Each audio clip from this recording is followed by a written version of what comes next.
Well, never mind. Hang on a second. I didn't click the go live button. I'm just gonna stop myself now. I am now live. I clicked the go live button, everybody. Hey, in the chat, let me know if you can hear us now. I've actually clicked the live button. I should have clicked it a while ago. Okay, good. People are there. What's the quality looking like? I am getting some encoding issues. Did a recent OBS update, and it seems to have messed up some of my encoding on my end. Things were good before. Let me know if you see any quality. Audio's good. Excellent. Flavien, want to do a mic check? You didn't get your intro on that because I didn't click live. Yeah. No, I'm here. I'm alive. Perfect. Okay, Flavien's alive. I'm alive. We're I'm gonna try. If there's any issues, I'm gonna restart the stream. But this is the Orbital Bombardment patch. So I've got the patch notes in the YouTube description, and after the stream is done, I'll go through and put some timestamps in there so people can jump through into the different topics of discussion at the beginning here.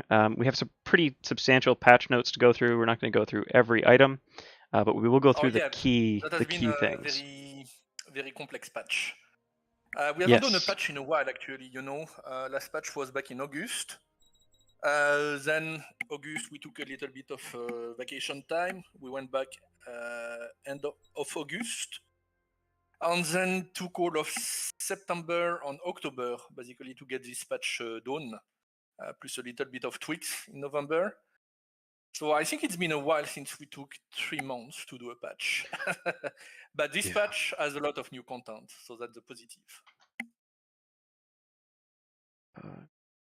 Double check. Yeah, I'm getting a report that I've got about 11% of my frames are dropping due to encoding lag, which was not happening before I had this all set up ready to go. You know what? I'm gonna have to maybe I'll kill my local recording. That might help. Possibly. No change. Let me just reset that, and we'll see. So far, nothing too terrible. Okay, yeah, it was because I was recording at the same time. Okay, well, I'll have to live with the quality of the YouTube live stream, and I'll download it later. To just kind of jump into the game, we had a gameplay event last night where we had, I think our max player count just crested 50 people on one server concurrently, with about 150 or 120 people having joined that match over the course of it, a 3-hour game. So population, we're seeing a bit of a spike over the past few months, and so that's encouraging. And with this updated patch, we're seeing a lot of excitement expressed in the orbital bombardment mechanic, which we're going to be featuring today. But I will let Flavien take over now, and also my frame drop rate is 0%, so we should be good now for the rest of this stream. So apologies for the technical issues today. Hopefully there will be no more. Knock on wood. I don't have any wood around. All right, go for it, Flavien. Let's. Yep. So in this patch, we revamped a lot of things. We introduced new things. I think one of the most important things we introduced is a new ship chassis system. So what we did is, to create variants about the existing ships. We have interceptor, bomber, corvette, destroyer, cruiser, and carrier. So with the exception of the carrier, which haven't really done anything, but the other ship classes, we created some variants on the new chassis system. And each variant offers some new loadouts, which changes the base ship stats, which typically is the upgrades that are available in game are not really modifying. Like you can get a ship with more hit points, or a higher armor, or a higher shield, and things like that. And the other thing is that the chassis system changes the hard points configuration, both for weapons and for upgrades. So like different chassis will have more or less upgrade slots, or maybe some different kind of weapon classes. So to take an example, we introduce, for example, the heavy interceptor. And the heavy interceptor has a higher amount of armor, a bit more HP, but obviously it suffers from mobility. And we did the same for other ship classes. So now we have a light bomber, which has a lot of mobility, but loses, for example, its torpedo hardpoint, so it cannot launch torpedoes anymore. We have a low-tech or light destroyer, if you prefer, which is trading its heavier weapons for more lighter weapons, anti-small craft. We have the corvette. Now we have a tank corvette chassis on loadout, where the corvette is even more slow than before. It was already slow, but now it's really, really slow. But in exchange, it has a lot of armor points. It has, for example, the ability to launch 2 heavy missile launchers on its shoulders on top of the ship to damage capital ships, and a bunch of other things like that. And finally, we have the cruiser. On cruiser, we offer 2 new chassis on loadouts. One is a heavy cruiser variant. So that one is trading all the small defenses for more higher caliber weapons. So more MK6 and MK7 weapons. And finally, we are... Sorry, I was going to say, I've got that one selected right now, the heavy cruiser here with the MK7s down under weapons. I'll just quickly show that, yeah. Yep. So 7 instead of 4. Yeah, so 3 additional hard points further up, and 2 on the 4 on the underside, 3 on the top side. Yep, and the last chassis we introduce is a bit of a special one, because it's the whole point of this patch. It's called the Spinal Cruiser. And the Spinal Cruiser chassis is only one that can mount a Spinal Cannon at the front of the ship. The Spinal Cannon is a kind of a unique weapon we are introducing to the game. The way it works actually changes the ground-based assault loop. So we'll discuss about that later. But now to go back onto the orbital cannon itself. So what this thing is doing, it's the first fixed aiming weapon for capital ship. So this means that it will fire in a straight direction forward. Unlike, for example, the turrets, which are automatically aiming and firing. So this one, you really need your capital ship, your cruiser, to really align it towards the target you want to hit. And then when you fire, so it charges for about 10 seconds, and after 10 seconds, it releases a massive projectile. So this projectile is traveling at 5 km per second, and has a range of 150 kilometers, which is pretty big. And this allows this ship to do orbital bombardment, which means that you can put your ship into low orbit above the land base, and then assuming your fleet is protecting you, you can bombard the land base from orbit. And like we did a lot of work so that everything, it's a bit the concept of our game, everything is seamless. So while you are doing all of that in orbit, if you are a player on the ground, you are going to see everything. You are going to see, for example, the red laser aim sight, which is, during charging, there is a laser effect which is going in front of the ship up to 150 kilometers. And this is signaling all the people on the battlefield that your ship is about to fire. And maybe other enemy players have to dodge. But if you are on the land base, let's say you are playing in an interceptor in the land base, you are actually going to see the laser sight come from space and hitting, for example, the shield of the base. And then after 30 seconds, let's say your ship was at 150 kilometers, it takes 30 seconds for the big projectile to travel from space to the ground. After 30 seconds, it's going to rain this massive projectile on the shield, and you're going to see a massive impact with some crazy explosion. Yeah, I think the description... A bit of replacement. Yeah? I was going to say, I think the description does only so much. We're going to have to maybe come back to it when we show the show the weapon firing. I'm just gonna go quick into a screen blank out state while I enter something in on the game here, just so I can unlock some things to show everything here. Just a moment. I'm still.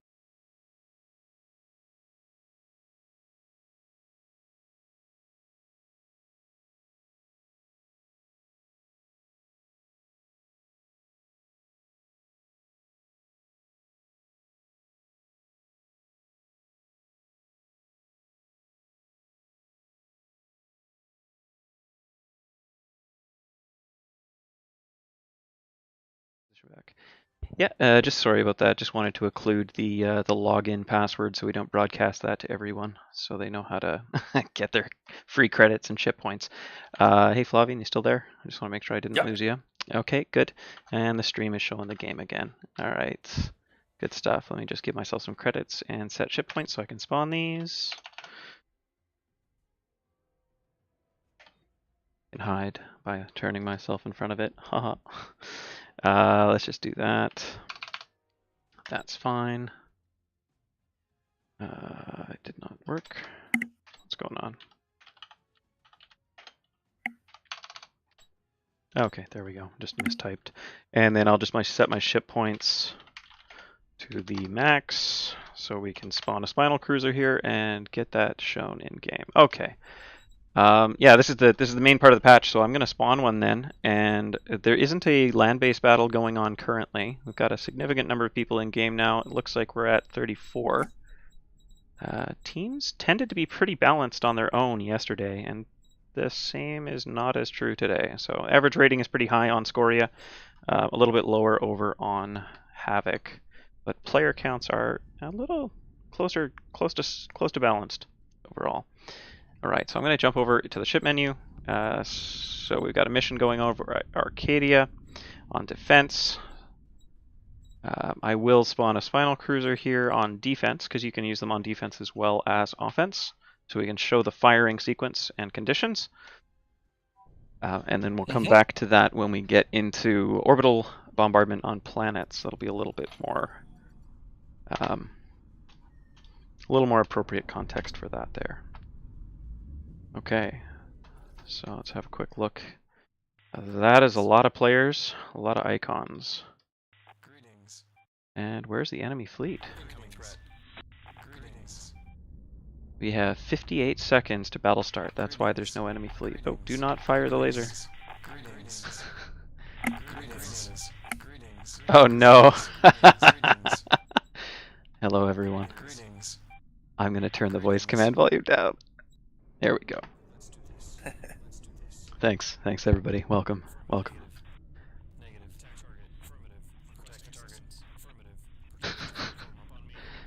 I might have to turn that right off.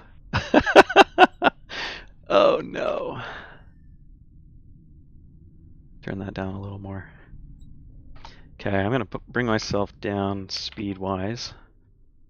And then move myself into position. So the battle hasn't officially started, so the AI haven't spawned yet, but the players are already starting to pop in and scout out our defenses. So you can use the Spinal Cannons against space stations, and you can use the Spinal Cannons against moving ships.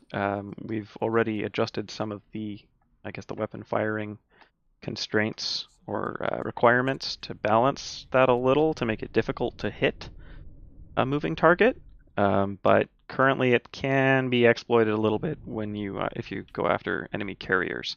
So we don't really want carriers to be sitting duck targets that are easy to take down by the Spinal Cannons. Nope, there's one firing now. I'm gonna pop over with Demon Dark Space over here.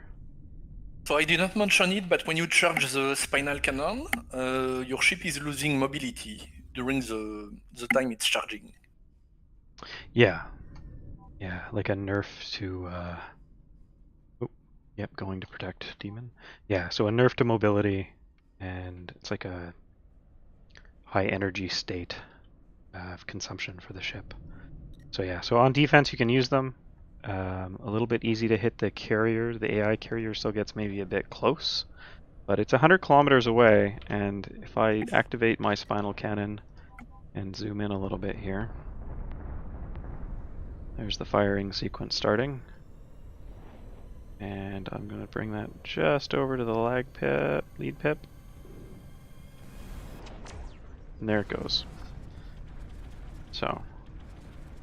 Aiming at the carrier? Yeah, I just launched. Need a bit more challenge, like aim at a cruiser at least. Oh, I might hit it. Oh, it's 100 kilometers away. Yeah, it's gonna take. Nope, miss. I see it just went just past the carrier. So you can see it's. That one had a big shield bubble, so it was easier to hit. Yeah. And then even a carrier, which is 2 kilometers big, I think it's pretty hard to hit, like from 100 kilometers away. Yeah, so it makes a bit of a sniping. It turns into a bit of a sniping challenge.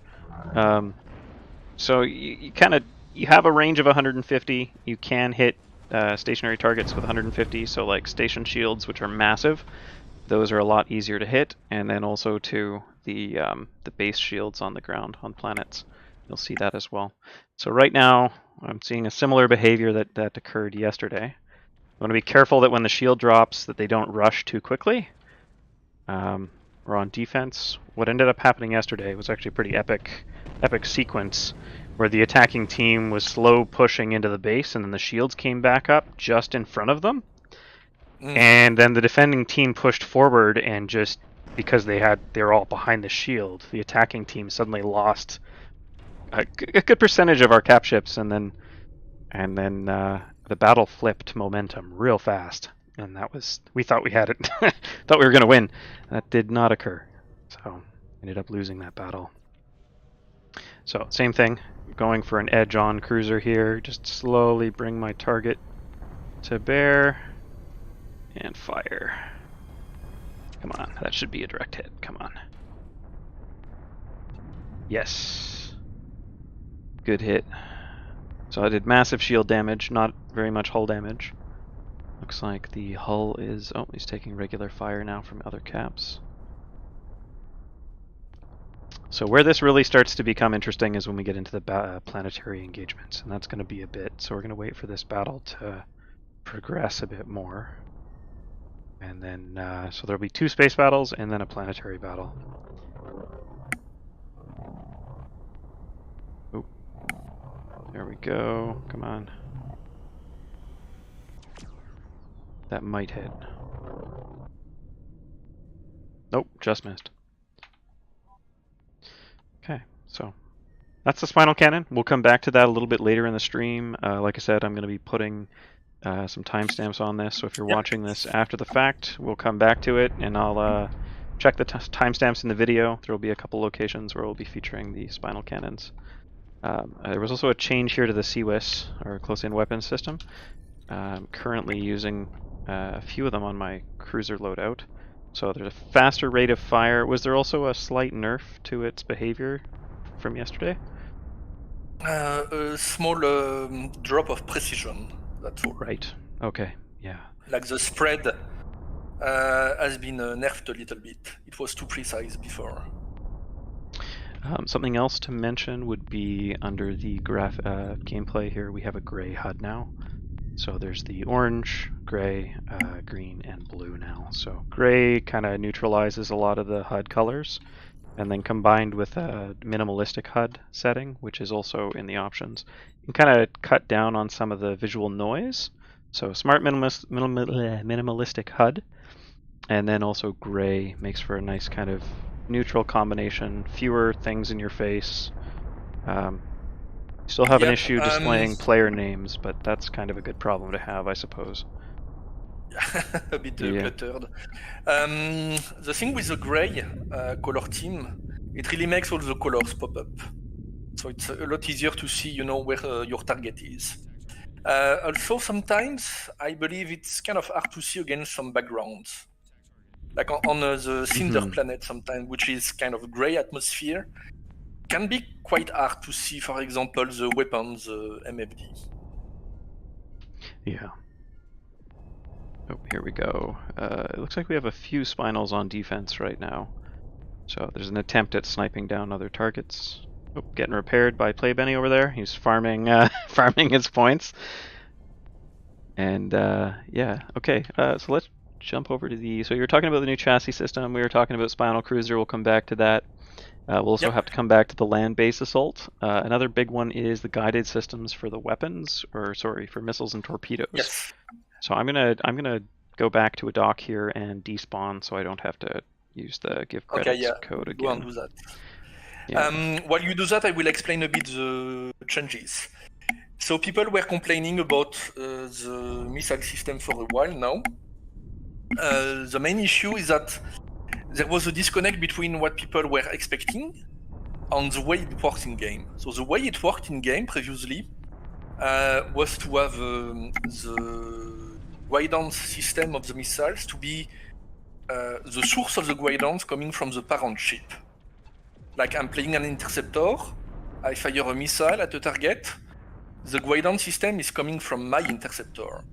Yeah. And as a result, the missile, even if it doesn't see the target, it would still, slowly turn around and maybe do a 360 degrees or 180. And even if the target was in the back of the missile, it was turning and then chasing the missile again. And that's why missiles were kind of never lost unless you use a countermeasure, or if they explode, of course. But they never really lose their target. And that led to a lot of frustration because it felt like even if you evade a missile, it's going to keep coming back at you. And so people were expecting the missile system to have a guidance system on the missile itself. So that's what we modified. I was going to say, just for the English speakers that have a hard time understanding Flavien, which I know there's a few out there, he's talking about the guidance systems for. So the ship is the ship the one guiding the missile's lock behavior, or is the missile itself handling guidance? So usually the auto captions get your voice pretty well, but I just wanted to add that in there just so that, yeah. Okay, all good. Sorry. We get a few comments every now and then, so that's okay. Yep. So go for it. We have some new parameters that control, for example, the viewing cone, the angle, the field of view of the tracking system of the missile. And if the target goes outside the field of view of the tracking system, the missile loses the target and then it's going to fly away and to explode after a couple of seconds. So yeah, we did a lot of modification to the missile system. I won't get into all the details, of course. We changed a lot of things. But now the missile should be less frustrating for players. Whoa. Hello. I'm outside of the ship all of a sudden. That's kind of funny. Okay, I reset my TrackIR. Okay, so I'm going to show these missiles here. So I've got the rocket launcher as well. We'll show the missiles first and kind of get a little bit of clarity on the behavior. I'll just hide my TrackIR window, come back over here, and jump into the game. Come on. There it is. Okay. So I'm using my Thrustmaster 16000 throttle, stick, and pedals just for basic HOTAS flight controls. And I'm using the TrackIR head tracking as well. And I think my profile is set wrong. Let me just quickly adjust that. Okay, nice, smoother profile. And it looks like the battle is won. And TrackIR die. It did. Let me just give that a reset. If you're using TrackIR and it stops working, or if it you're not getting it to activate, just pop into your controls, flip it off, flip it back on again. Sometimes that brings it back. Yep, it just did. That's a good way to quickly troubleshoot it. Turn it off and on again. Now that this battle's done, we're going to go on the offensive, but I will quickly show how these missiles work on a little target over here. So at 14 kilometer range, bring the missile to the prediction or target prediction pip. It's like a lead lag pip as well. Oop.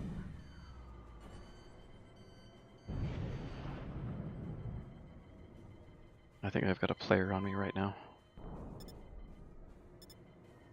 Had. Yeah, on my 6. I am in a heavier interceptor, so it's a little bit harder to move around. So I want to bring my tracking cone to the target. So it's red right now, so it's not in an optimal firing state. Because I have gray HUD, it's showing gray, but it would be green. That's going to give me an optimal firing angle for that missile. And I think, yeah, this is a player. They're running. So if they dodge those missiles will actually just move past the target and get destroyed. There they go. They lost target and they detonated. There you go. That's one behavior communicated. It's one of those things where you feel it in game more. It's harder to explain. But you'll see the behavior be a little different. So what it essentially translates to is you'll be able to fire missiles with a little bit more skill demand. Just a little bit more demand on the person firing the missiles, that they actually aim at their target and take into account missile behavior. And then on the defensive side, you can dodge them more effectively. But I think did you also reduce the countermeasure count? Not the count, the duration a little bit. It went from 10 seconds to 8 seconds. Yeah, so there's a slight duration change in the CM, just to kind of slightly balance that. And then, oh, actually, you know what? I'm going to pop out for a second. The rockets. This battle just ended, so we're going to go on offense. But the rocket launcher now fires a forward-facing, non-tracking rocket. So let's shoot an asteroid here.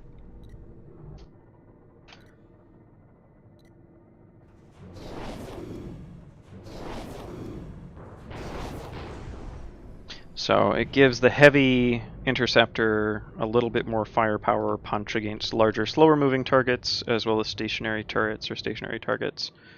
So you end up kind of with an interceptor that's not quite a bomber, but can help both escort bombers and corvettes, but also deliver a little bit more ordnance to the surface and take out those targets. So that's another thing we'll kind of just see as we play today, the missile behavior. So I'm just going to go despawn again. Dock at the base if I don't crash into it first. I'll go around to the other side, why not? And then we're going to be going on offense. So because of the nature of the offense in space, I'm going to spawn that Spinal again, and we can talk about the Orbital Bombardment in Spinal weapons. Yep. So I'm going to dock and refund there. Nice little battle report. This is also fascinating to watch. Right now the AI balancing is a thing that you're working on. I know that you've been trying to get it to a point where the AI can kind of play the game in a balanced way without player involvement. So watching these two curves. Yeah, so the blue curve is Scoria, correct? Or is that still attacker defender? No, I haven't modified it. Okay, so this would be the attackers are red and the defenders are blue? I believe you can kind of get an idea of how battles are balanced from AI behavior. I don't know because there is a delay in your stream. Oh, sorry. Right. I just closed it. I'll let you respond there. I'm going to spawn another Spinal Cruiser. Grab this guy. So this is my own custom loadout. I've added a little bit more CIWS, more phalanx turrets, and blasters. Blasters I have got to be real careful with because the firing requirement for the Spinal is 75% energy in the current energy pool. If it doesn't have that, if it dips below it before firing, it'll misfire. But you'll still dump that energy, so that's not a fun... something to avoid. And then also some fast MK4 turret rotation, that one's valuable, as well as durability and heat dissipation for the phalanx. Kind of trying to balance my energy and heat accumulation. I'm just going to switch over to my cap ship control scheme, which I play caps with mouse and keyboard. I play the small ships, the interceptor and the bomber, with the HOTAS setup that I've got. I'm going to reset my view and turn off the... I don't need to turn off the TrackIR. That's okay. TrackIR, I think you also added an option for cap ships to turn off the TrackIR in, or the head tracking in cap ship view, right? Here it is, yeah. Enable head tracking and third-person camera views. So right now I like to have it just because it gives me an opportunity to get different angles on the capital ships for screenshots and videos and that kind of stuff. Get some nice shots there. And it looks actually like we're not going too far, and that battle's about to begin. But for combat, I will definitely turn off the TrackIR though. Let's just reset and disengage. Minimize that. Stream's looking good, no drops, no frame drops at all, so it definitely was trying to record at this resolution while streaming. It did not like that. Poor computer. And alright, here we go. Oh, it's actually not at Kalios. It's over at Exeter Base. Oh, hey, okay, so this is our first actual planetary assault then on a surface battle. So we're going to see this from the point of view of the attackers first, and then we'll see it from the point of view of the defenders. So I'm going to change my ship skin. Let's go with the dark gray one. It looks nice with the Spinal Cannon. And just doing a free warp transit over to Exeter Base.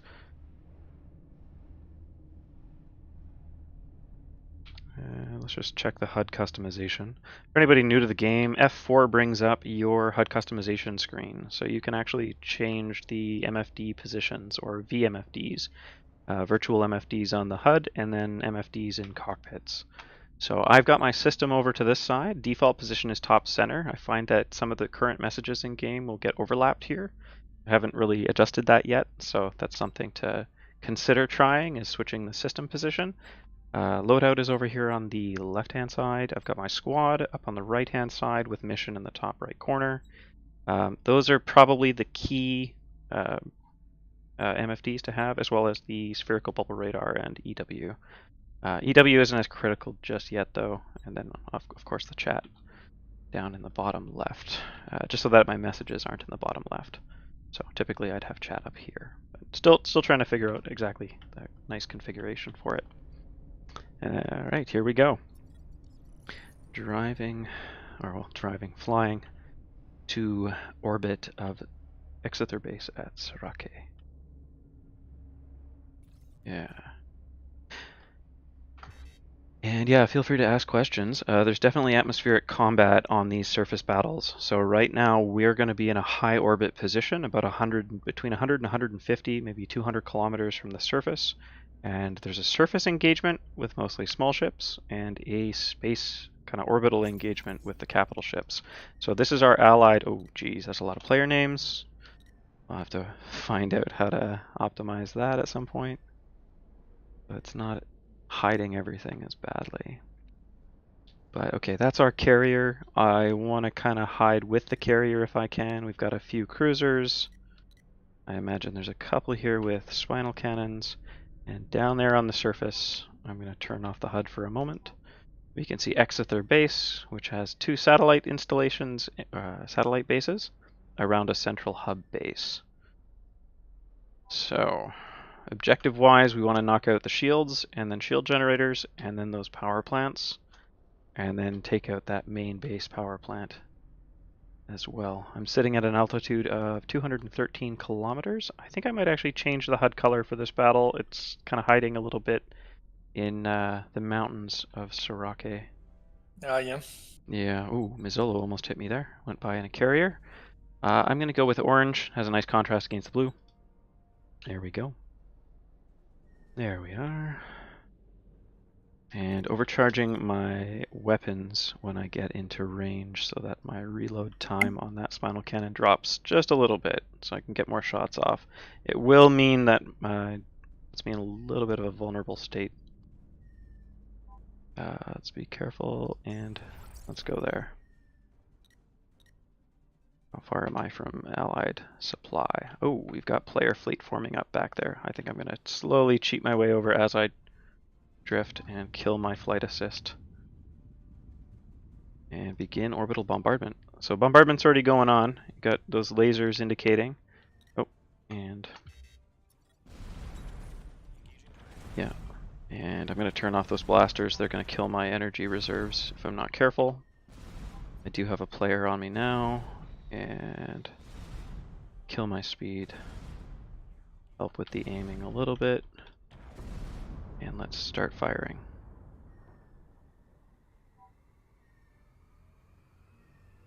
Targeting the orbital cannon on the planet surface.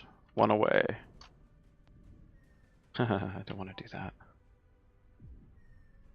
So I'm slowly drifting my way. I've turned off flight assist. I'm slowly drifting towards our player fleet. A little bit of protection there provided by the AMS on the destroyers and player carriers. I've got the orbital cannon on the base selected. It takes a little bit of time. Oh, somebody missed there as well. Or no, that's the shield generator. Defense tower, shield generator. Come on. So I can jump into this view here. I'm going to switch to align with my ship. So my ship's pointed down, so my grid is going to be pointed down. There's the 3 base installations there, and then player fleet kind of forming up in this place here. It looks like the power plant at that base is exposed. I've got a Corvette tracking onto me. Requesting assistance. And begin firing down at the surface. Just slight adjust. There it is. Nice. Yep, it is starting to take hull damage, the sub power plant, or structural damage, so that will probably work well. Do some damage. So the force fields that are on the power plants are powered by the shield generators. So take out the shield generators or the shields and then knock down the power plants, and then we can get at that center base. And right now it looks like the attackers are kind of dominating the space assault, but as yesterday we experienced, the ground assault tended to be won by the defenders.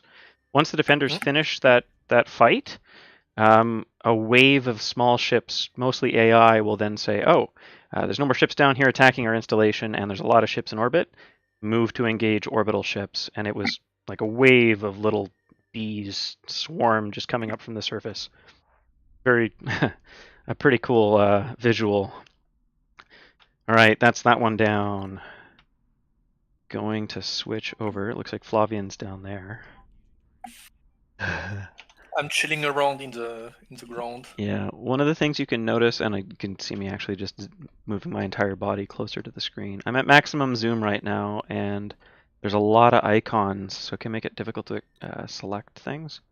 That's something that we're going to want to adjust at some point, is so that there's a little more clarity, make the aiming process a little easier for capitals.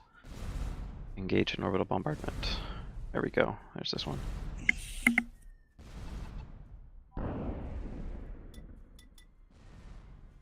Okay, I should be okay. Yeah, the CIWS is not as effective anymore, which is good. It was too strong before. Slow myself down just a bit and get back on that target. So again, prioritizing that shield generator. Fairly uncontested so far. Nobody's tried to take me out. Maybe it's because I'm streaming. Oh, I missed the target. Just tweak it. There it is. So I am on the defender side. Yeah. And in my secondary objectives, I have destroy spinal cruisers, 6 of them. Oh, so wow. you guys have 6 spinals right now. We have 6 in orbit. Nice. So far, the defenders haven't presented too much of a fight. Let's have a look at the player count and see how teams are distributed. Yeah, 19 on our team on assault, and then 18 on defense. Average rating is definitely higher. We've got all the fleet admiral ranked players, which is probably skewing the statistics there a bit. 44 in the match currently, 37 currently playing. So getting close to the numbers from last night, actually. And I'm going to kill my velocity here and then get ready for another shot. And hopefully not hit anyone in between here and there. Yeah, it looks like I could potentially hit someone. If not, it'll make for great entertainment. Doesn't look like anybody got hit. That should hit the shield generator if I'm on target. I was right next to the shield generator. Holy crap, massive explosion. Incoming missile, it looks like we got Disbredo coming up on my 6. Requesting assistance. I'm going to head over to Mizzolo for some AMS support. Recharge the engines, change my heading, and move away. Yep, I've got bombers on my 6. Oh. Yep, getting contested here. There we go. Let's get the... Oh, I don't have my SSM launcher on this loadout. That's okay. I'll get my blasters online in case it's going to come around for another pass for sure. That was 2 hits. Shields down 75%. Yeah, there we go. Hopefully I can get right into... Oh, they've got a nice little symbiotic relationship going on over here. Looks like Demon Dark Space is inside of Mizzolo's bubble shield. I'm going to do that too. And he's got a spinal as well.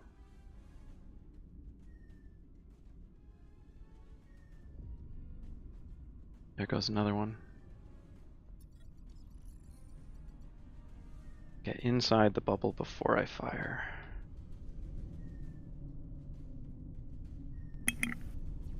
Mizzolo looks like he's warping. I'm gonna move out of the bubble. I'm still within the carrier's AMS protection, so move my way out a little bit. Okay, looks like that shield is about to fall, so since the shield's gonna go down in a second, I'm gonna make sure that I'm aiming at something underneath of it when I fire. Yep, shield just went down. So I wanna... Yeah, here we go, the... Oh. 3 3 firing. Oh, nice. yeah. 1, 2, That's 3. a lot of damage. 3 projectiles inbound. Okay, checking 6. We have Pendrocker in a bomber. I'm betting. Prioritizing engines. Turn off my blasters. I gotta be careful with that energy consumption. And turn off my overcharge so that that recharge can pop up a little faster. Got Shadow Killer and Interceptor. That's not a huge threat. Bombers can directly attack the Spinal Cannon and kind of prune it off the ship too. Oh.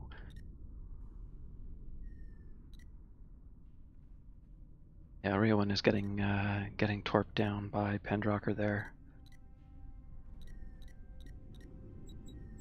Protect the target. Okay, I return to engagement attention on the surface. So it kind of turns into a bit of a management. Got to manage my weapons. I got to make sure that I have my firing condition set. Make sure I'm kind of positioned well within my fleet, and then start selecting targets and fire appropriately at the surface. Make sure I'm hitting the right targets. I'm not hitting my allies with it, and then also keep an eye on what's going on around. So Pendrocker's right now playing a little aggressively, which is perfect. We're playing very defensively in a tight formation in orbit. Looks like the entire team is here, and we have a couple carriers. So we have players spawning at Mizzolo, as well as the AI carrier, most likely. We're getting players spawning in on those. And it looks like we've got multiple ships coming in after our carrier right now. So there's a lot going on. It can be a little overwhelming. There's no tutorial right now in-game, which means you end up kind of getting thrown right into the fight. Not a lot of hand-holding. If there are people online, we've got a great bunch of people in the community that will be more than happy to help answer questions if you're playing. And hey, there's Fuzzy. Thanks for stopping by. Great video review. I saw it crested over 150k views recently. That was awesome to see for you. And it gave us a nice bit of exposure too. So thank you for that. Yeah, it's like a Mac cannon from orbit. That kind of idea. Like, there we go. Right now, oh yeah, we've got 3 of us here in an uncontested sort of formation. Here we go. Now we have enemy cruisers starting to pop up here. Copy. Incoming threat. Oop. That shield popped back up. Go back into a first-person view, and then... I say first person. It's kind of like the cockpit view for the fighters, but There we go. Turn off those blasters. Targeting the shield generator, but it's going to hit that shield. Firing. Oh, nice. So Demon Darkspace is targeting Gunman directly with the Spinals. Oh, they both are. Oh, 3 of them. Random Passerby coming in from that side, too. First one missed. Second one hit. Oh, massive shield damage. Here comes random passerbys. Oh, massive damage. 16%. So didn't dodge quickly enough. That's a bad time. That's a bad day. Engaging target. Attack target. Targeting the shield generator again. See, everybody's turning towards it. There goes one. First shot. Yeah. So, the defenders, what kind of defense can the defenders put up? They can send bombers into orbit. So right now there's a surface fight going on as well. I'm starting to see some of them popping up to the right. Which we are winning. Yeah, So Flavien's right now, he's flying down on the surface right now. It'd be kind of nice to have maybe a parallel. Oh, yep, hit the shield. Oh, wow. Shield just went offline. So yeah, Flavien's right there. That's Flavien down there. He's down there in an interceptor. Fighting off our surface engagement, which is mostly made up of bombers and interceptors. There's also some supporting corvettes, mostly AI. So I'm going to target the orbital cannon, which I haven't been close enough for it to shoot at me, but those orbital cannons on the surface have been shooting up at the fleet. Let's fire right there. Oop. Oh no, that's going to be a misfire. I might not hit. No, we're good. I got back. Yeah, you can see the orbital cannon is actually shooting right now. Boom, boom, boom. And then those are traveling, I think it's a 4 kilometer per second. Yep. Am I right on that? 4 kilometer per second projectile velocity. So those reach orbit a little bit. It takes a little bit longer for those to get to orbit than. I say orbit. We're obviously not orbiting. They have a lower range than the Spinal Cannon. The range is only 100 kilometers. So you can outrange them with the Spinal Cruiser. Yeah. So the defenders can also send. So the defenders have those orbital. Oh shoot! I got hit by something. Something knocked me. What was that? I missed. That shield generator has only 1%. So if we had, yep, that one just went down. So we have surface ships. I can take those out, and then the defenders can use bombers and then fly up to the surface here. They can also shoot up at us with spinal cannons. I've tried it. It's pretty difficult. The other thing they can do is spawn cruisers at other space stations and then fly them over here. There goes Rewan with another one. So if all the players on the other team were to, say, spawn bombers right now and rush us, this formation here, we have only one ship that has any active AMS on it. Oh, no, I got to correct myself. There's 2 players here with escorting destroyers. So you know what? I'm going to fly over to where they are. They have AMS systems that can help keep us protected from torpedoes. But if they were to bring some heavy cap ships in here, heavy cruisers, they would probably take us out fairly quick. Yeah, so you get a taste of the defense right after this battle. And there's our HUD clutter issue. I can barely see anything. Okay, so we have to hit those shield gens. It looks like there's a couple there. Turning my ship slowly to aim at a small one. The small shield generators are a little bit more effectively destroyed by small ships. I'm targeting one right now, but there we go. Oh, that will be hard to hit. Yeah, that's going to be a tough target to hit, but there's 4 of us now, all aiming down. There goes 2. Yeah, you can see them missing. I'm going to get myself moving a bit closer towards the planet here.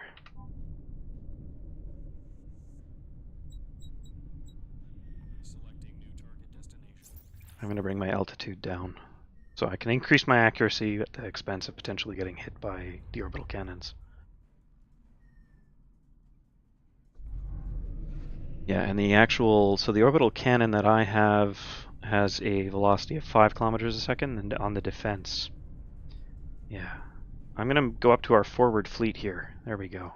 Yep, forward fleet engagement now. I was at the rear fleet engagement. Now I'm kind of at our forward fleet. And let's go back into first person view. Looks like we're winning the space fight, space battle so far. But the defenders are winning the ground battle, and it looks like there aren't very many ships down there anymore. Let's target that shield generator. Engaging target. Attack target. So that's one of the balance problems we still need to address. Yeah. The defenders are all in small ships, and we want the ground battle. The attackers are all in capital ships, and I want the space battle. On neither side is moving. There we go. Yeah, neither side is moving, so the defenders are kind of staying turtled. They have a nice... The human player behavior versus the AI is an interesting one for me. The AI don't really have a self-preservation drive, and they don't really care about losing an expensive ship. And players will kind of want to stay alive, and then there's an inclination to stay alive along with preserve the ship that you just spawned because it's expensive. So you end up with this situation where you have the fleet in orbit is kind of turtling. Oh geez, look at that. And then you have the fleet on the ground that's turtling, usually under their shields, and so they don't usually end up colliding or clashing much. I have a bunch of targets aiming at me right now. It looks like we got interceptors and bombers coming up from the surface. Yeah, firing down at the shield again. You can barely see the target I'm meant to be shooting at. So things to focus on for an upcoming patch would be just improving the UI with regards to orbital bombardment, improving the HUD. We got a lot of overlay with player names, which isn't really that important outside of just knowing if the person you're shooting at is there. There's a question about whether or not the base cannons on the planet could be actually manned by players or operated by players. Nope. No. There's your answer. Yeah. So very unlikely. Maybe in the future, I don't know, but no, right now, no. So if I was on the defending team right now, I would be in a bomber, and I would be engaging these cap ships in orbit. Super Doge 6969 would be a vulnerable target right now to bombers, away from any AMS. That would be my prime target. It's followed by Bottom Gear and Mercy. I would go after those guys next. I wouldn't go straight into the fleet here. This would be something you'd want to attack with cruisers. It's just got too much AMS in this cluster. And speak of that, we have gunmen and Pendrocker coming in from the back in corvettes and cruisers. We have Adol Biffle coming up here in an interceptor. Not as much of a threat in interceptors right now, but all the same. Ooh. Okay. Let's get those shield gens down.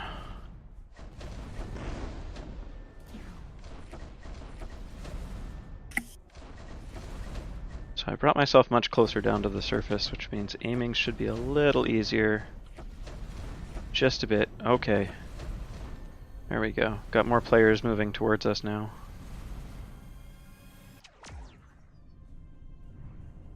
Because we can't hit that power plant until shield gens are all down, and there's a lot of small ones.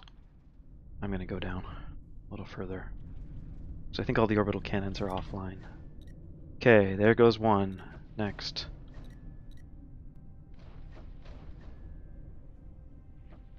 Overcharge my weapons. Let's get that slight advantage. Watch, my altitude is dropping. I'm at 60 kilometers right now, up in the top left of my HUD. There we go. Let's bring that down and over slightly. Yeah, that's an alarm. I'm guessing a torpedo is about to hit me.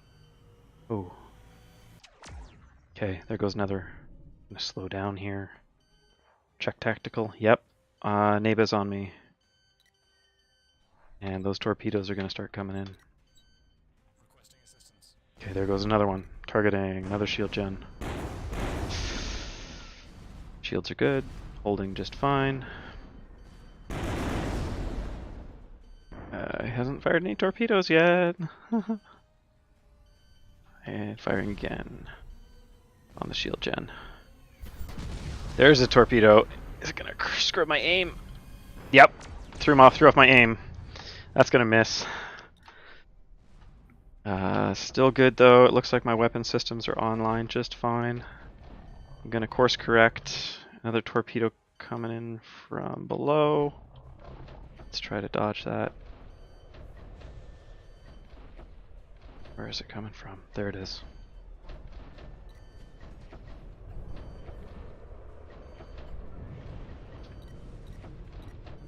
Let's start changing course correction here.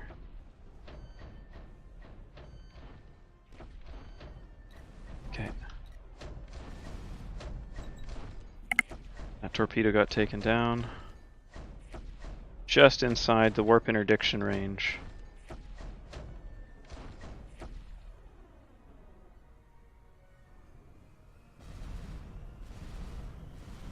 I have no idea if that's going to hit, and I don't have enough energy. So that's a misfire condition. So my energy is at 37, 38, 39. It's kind of going up slowly. I'm going to turn off the repeater blasters and turn off my overcharge state so my energy can recover a bit better. Dang. Okay, there we go. Okay, and target that shield generator again. There's a different kind of pacing to the game when you're in Spinal Cannon. Slows things down a bit, but the rewards are a little bit. I don't know. There's a different. Oh no! I didn't see our carrier there. I missed him. Oh no, I missed the cruiser that I just shot past. Shield generator's almost down. 35%. That should be the last one. What's our fleet? Yeah, we still have lots of momentum. And there's 3 shield gens down there still. Okay, I'm gonna go for that one. That's a bigger, easier target to hit.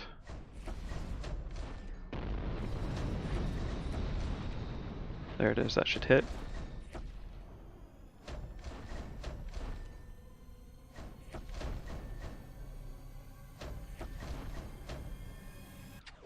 There it goes. One away.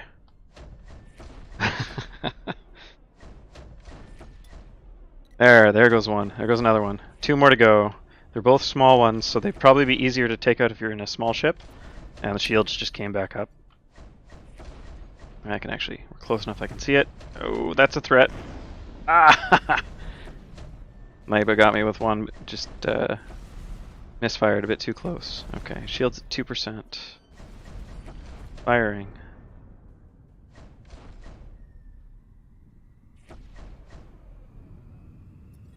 Shield goes down, which means it's a good thing I'm aiming at a target under the shield. That should be a kill or a good hit. Destroyed. One more shield generator is at 2%. So every time the shields come up and then go back down, they also sustain damage as well. With the projectiles that are coming at me from bombers, I can definitely use my weapon systems to... So I have CIWS mounted, so the close-in weapon systems will fire down at the incoming torpedoes once they're at range, but I can only usually get about 1 or 2 of them before that defense fails. The destroyer's AMS systems, or anti-missile systems, are laser-based. They're definitely more effective than the CIWS.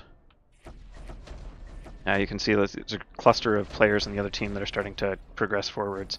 But that right there is a core power plant that is exposed. Okay. Hit the core, hit the core.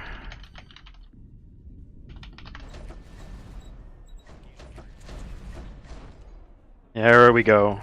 There's 2. 3. Let's bring that up a little bit. It's a bigger target.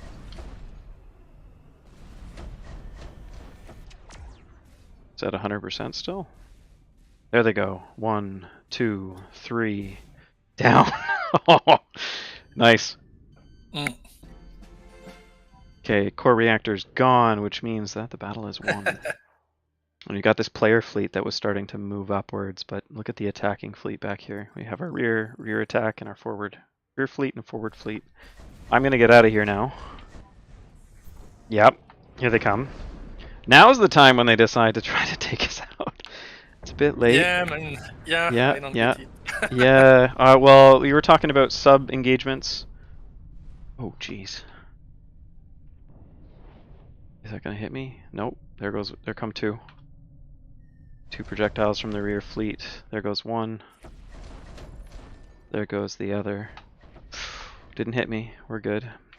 Looks like they're shooting actually at the ships down there, so I'm gonna get out of the way. There goes a mine. Oh, that hit me.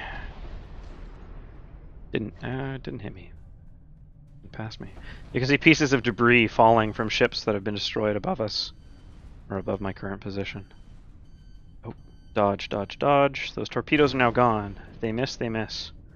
So it makes things a little easier for me. 50 tanks is still firing down. Oh shoot. It's a Spinal across the horizon.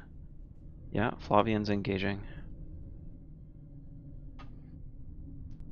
Okay, we need to go on defense after this, and so we're going to go and see what this looks like from the other side of the battle. So I'm going to be hightailing it out of here. I would prefer to despawn at an allied station. So let's get myself moving back up. Oh, and I think I just got a crash. Oh no! Did the server just crash, Flavien? Oh, I think so. Okay. I don't even know how many people were on. Well, I know we have 51 viewers currently viewing the stream, which is nice. Hello, everybody. If you have any questions, now's a good time as any to maybe ask about any questions you have about the game. I'll try to do my best to explain. Oh, 41 players are still connected by the looks of it. Maybe it was just me. Gonna try connecting.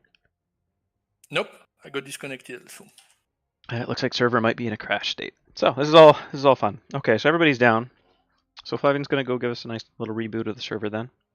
If you got any questions, if you're new to the game, you want to know more about what we're doing, what our plans are, we have a Trello board linked in the description for this video. Got today's patch notes as well as yesterday's patch notes. Okay, everybody got disconnected. Okay, so we'll get that server back up and then reconnect. Yeah. But if you've got questions in chat here, Flavien's going to be busy resetting the US East server. Yep. And then, yeah. Orbital cannon. So there is no bullet drop on any of the orbital cannon projectiles at this point. It would be a little bit more complexity added. It's something we could do. As to whether or not it would impact gameplay that much, that becomes that question of whether or not it's worth it to implement. Would you notice much of a bullet drop effect? It might make aiming a little bit more difficult, but then you're just kind of aiming at a slightly different place. So, yeah. Carrier gameplay is one that we haven't talked about for quite a while. We've talked a little bit with some of the players in more private play sessions, or, well, not just non-streamed sessions. We've talked about some of the things we'd like to do with the carrier, but the carrier, essentially what I'm referring to is carriers having a selection of squadron wings that they can assign orders to. So then carriers have an offensive and defensive capacity with their own fighter wings instead of directly with weapon systems. So it's kind of like you give a wing of fighters an order to defend a target or attack a target, defend me, attack this target, and kind of in the same way that you manage weapon systems, we might manage the squadrons in that way. It won't be a full RTS point-click manage every individual ship. That's just information overload. It would be very difficult to manage all of the carrier systems, but it means that carriers will actually have a little bit more defense. We might have to play around with their loadout right now. Right now they have a lot of AMS. It might be nice to kind of balance that so that the carrier needs to bring along a couple of AMS corvettes rather than have its own mounted AMS and put those squadrons into a defensive posture while engaged in either fleet support from orbit or in space battles some distance from the station. So give a carrier pilot something to do in managing those squadrons instead of what they do currently, which is kind of fly like a big AMS platform and they do provide player spawn, but repair and resupply to server the is small back up. ships. But okay, I'll just give it a refresh. Do we want to skip the space battle so that we can go straight to another defensive battle for the team that I'm on? Oh, US East is down here now, so I'll just join there. Yep, just for everybody that's in Discord or elsewhere watching the stream, we're back up on US East. Looks like we got a good collection of people on the Discord. There's an invite link to our Discord server down in the YouTube description as well. Head on over there, check that out. We kind of post social media on a semi-regular basis as well, usually focused around when events are happening or updates and patches are releasing. We haven't really established a consistent gameplay meetup, but if players want to do that, they're totally welcome to. We'll probably be doing that as we get closer to a more stable, polished game state as we get closer to the 1.0 launch, which will be at some point next year. Date to be determined exactly. But yeah, let's see.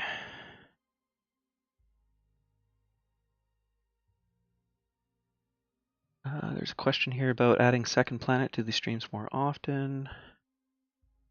Yeah, so the current Battlescape is just 2 planets or 2 moons around Wreath Prime. So if I just jump over to the star map, we can show that. We refocused it a little bit down for the Yeah. player count. It was too big before, but as the number of players increases, yeah, we can increase it back, and also implement new planets and new environments. Yeah, we're still pretty much with the same core group of potential planets that we've had for a while now. I think Rygol was the most recent. So we have Rygol here and Sarake. Oh, nice. Yeah, Sarake's in here again with Rygol. There's a couple random ones that are each time a match resets, new planets load in. It'd be nice to have some battlescapes maybe with larger distances, so actual 2 different planet positions with a little bit of a travel time. But we've just kept everything with Wreath Prime right now. One central location for, like, once you get out past the influence or the gravity well of Wreath Prime, you can get moving right up to the our current warp limit is light speed, so you can get moving pretty quick. So traveling between planets, it sounds like it would take longer. It'd probably be about the same as it is now. Less scenic, perhaps, but. Slingshotting orbital projectiles. Do we want to?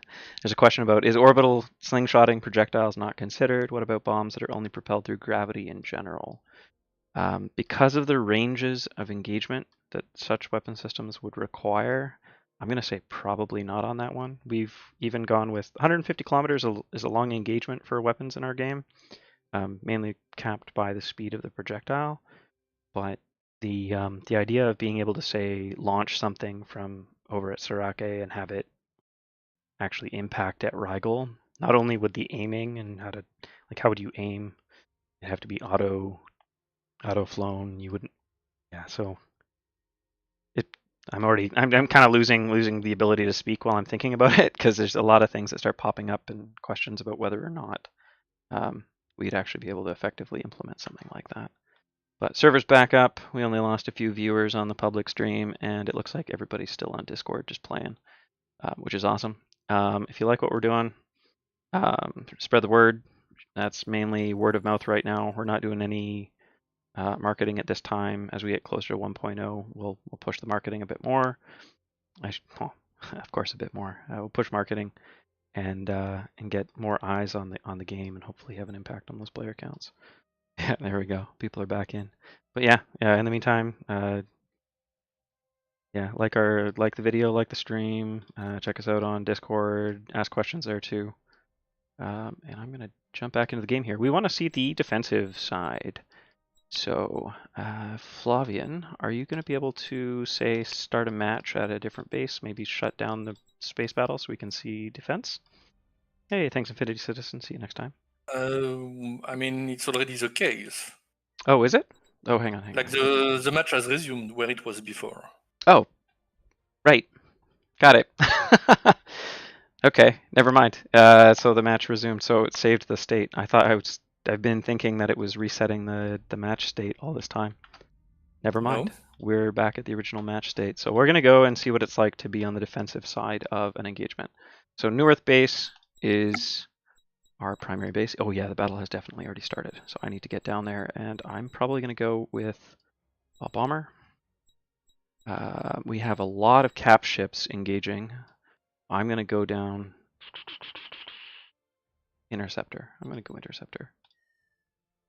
Get a little bit of that experience. So see the flip side of what Flavien was experiencing. The orbital bombardment from above, debris raining down, and then just dogfighting it out with some of these. So we have a question from ships. somebody in chat asking about, so he just bought the game and he's wondering about the progression system, what he needs to do to get credits to unlock weapons and upgrades.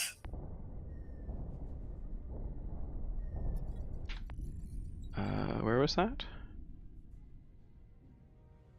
On YouTube. Oh, how do you upgrade your ships and how does the currency work in the game? Oh, that'd be great to review. So if I jump into the ship customization screen here, and maybe I'll actually dock and refund while I'm at it. So I'll jump over to the ship.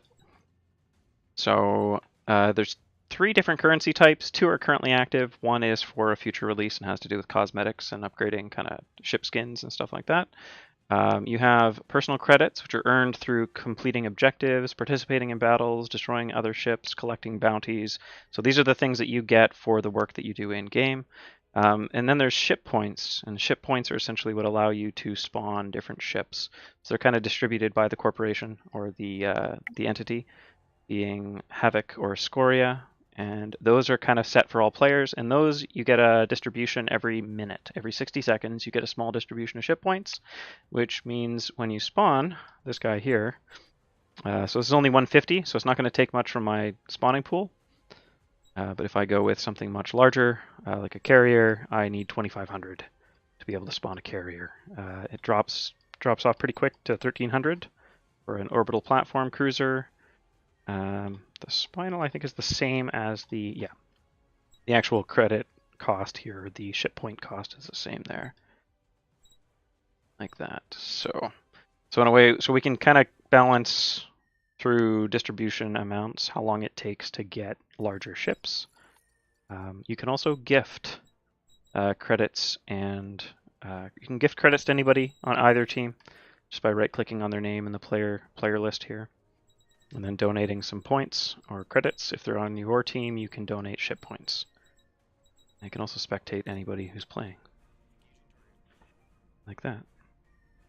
So I'm spectating Squidicus right now. He's up in orbit right now. That is a beautiful battle on Rygol. We're going to jump down to the surface now and go straight into it.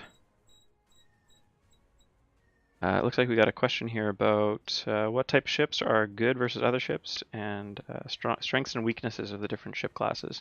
You want to talk about that, Flavien, while I spawn? Yep, if you go into the ship menu, there is a panel on the left with ship information, and it will list what ships are good against or bad against. Yeah, kind of like a shorthand way of understanding the intent behind each ship class. There you go. That'll help. Oh, that's funny. This base is almost at sunset on Rygol. The colors are special. Very purple. Yeah. Oh, there we go. I'm going to spawn at New Earth. All right, here we go. Oh, gotta switch my controls. Just like so. Good. All right, now I can see what's going on. I'm going to set this to base orientation. That's beautiful. Okay, time to go and protect some bases here. I think my FX volume and stuff can probably be adjusted. Oh, you know what? I'm not going to do that for risk of... Oh, geez, this is beautiful. Okay, so I'm entering warp. Reset my TrackIR so we're a little bit more situated. Perfect. So there are the orbital cannons firing up from the surface. Looks like we got an enemy cap ship that's coming in a bit low. It might be an enemy, it might be an ally. That's an ally coming in. Looks like there's some ships engaging over here. Let's check. Yeah, those are enemies. Oh, this is a beautiful setting for a space war. And there's the orbital cannon firing from above.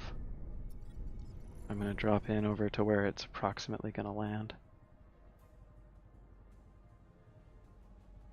AI does a decent enough job aiming.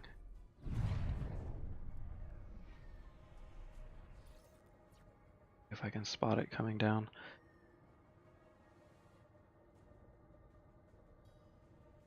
I'll turn off the, oh, here it comes.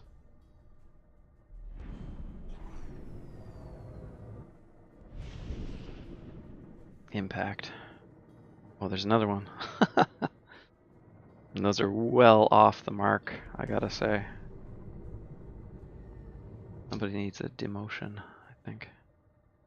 So Okay, that let's- cruiser which is falling off the sky, which is too low, that was me. Oh, that's you? Yeah, I was warping in a bit too close to the base. And I got warp jammed. Yeah. And then I got plummeted by the orbital cannons. Oh shoot, we got lots of fighters down here. Not doing our job. Oh, there's tons of them.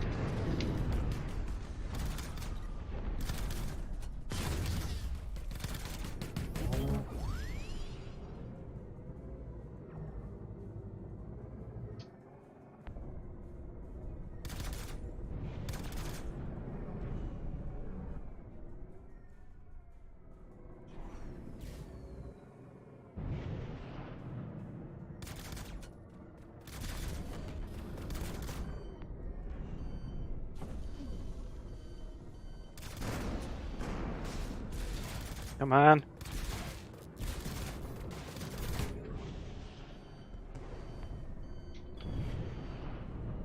Careful with that. I've got multiple ships on me now, and that's a player, which is a little bit more dangerous than an AI. But I think our ground base, we're losing the battle here. No. Yeah, but overall you depleted our fleet momentum, I think. Yeah. I think we Good had much more, for there was more in orbit, right? Yep. It looks like the orbital engagement is, or the orbital fleet is getting a lot of pushback from our side. Let's set the grid reference there so we can actually see it. Oh, wow, okay, victory. I've got a 20-second spawn delay. But it definitely looks like, yeah, the fleet in orbit handled the assault. We didn't have to worry about the ground assault as much. Seems to be interesting. Data, more data.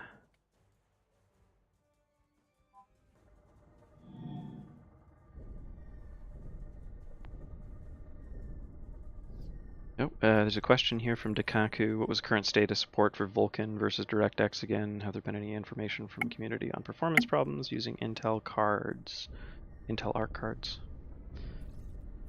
That sounds like a question. Yeah, Vulkan, we didn't finish our implementation originally between Vulkan and DirectX 12. So right now it's nowhere. We don't have the time for that, really. We need to finish the game first before we can focus back on technology. As for Intel cards, well, let's be honest. Intel cards are never as good as NVIDIA or even AMD cards. So I would definitely not recommend getting the game with an Intel card. Yeah. Oh, am I gonna hit? No, no hit.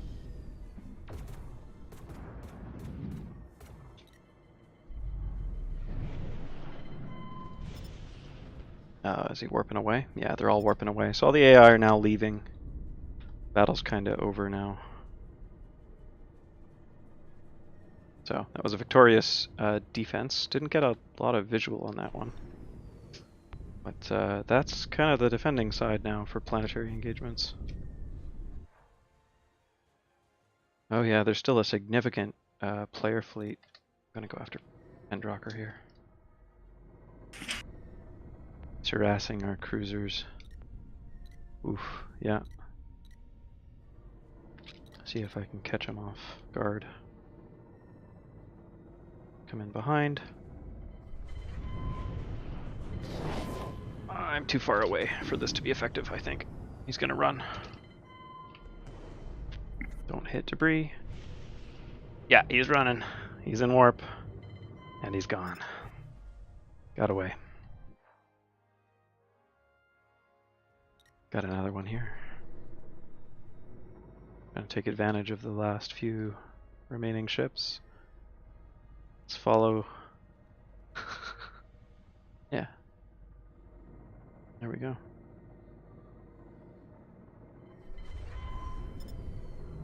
That player's also warping away. Alright, so everybody's leaving. So I got another question I'm gonna ask. How does the game know if one side is lost when there's still a big player fleet on both sides of the battle? So that's definitely a battle balance question there, Flavien. If you've got like a large player fleet on defense and a large player fleet on offense, why is the game ending? Oh no, the game is not ending. Or sorry, the battle, Yeah, that particular battle. The last battle ended because there was an unbalance. As in, like, the attackers were overwhelming the defenders. Right. So, sorry, you mean the other way around? The defenders were overwhelming the attackers. The other way around. Yeah. Yeah, okay, yeah. So there were a lot of defenders. I guess the imbalance between the attack power and defensive power was just too great. I think so, because the previous battle, so it was the opposite, which is why I was confused. And the attackers won, and they all kept their capital ships. So you guys had a shit ton of capital ships in the previous battle. Right. So now what happens is that you had a better fleet in the next battle. Yeah.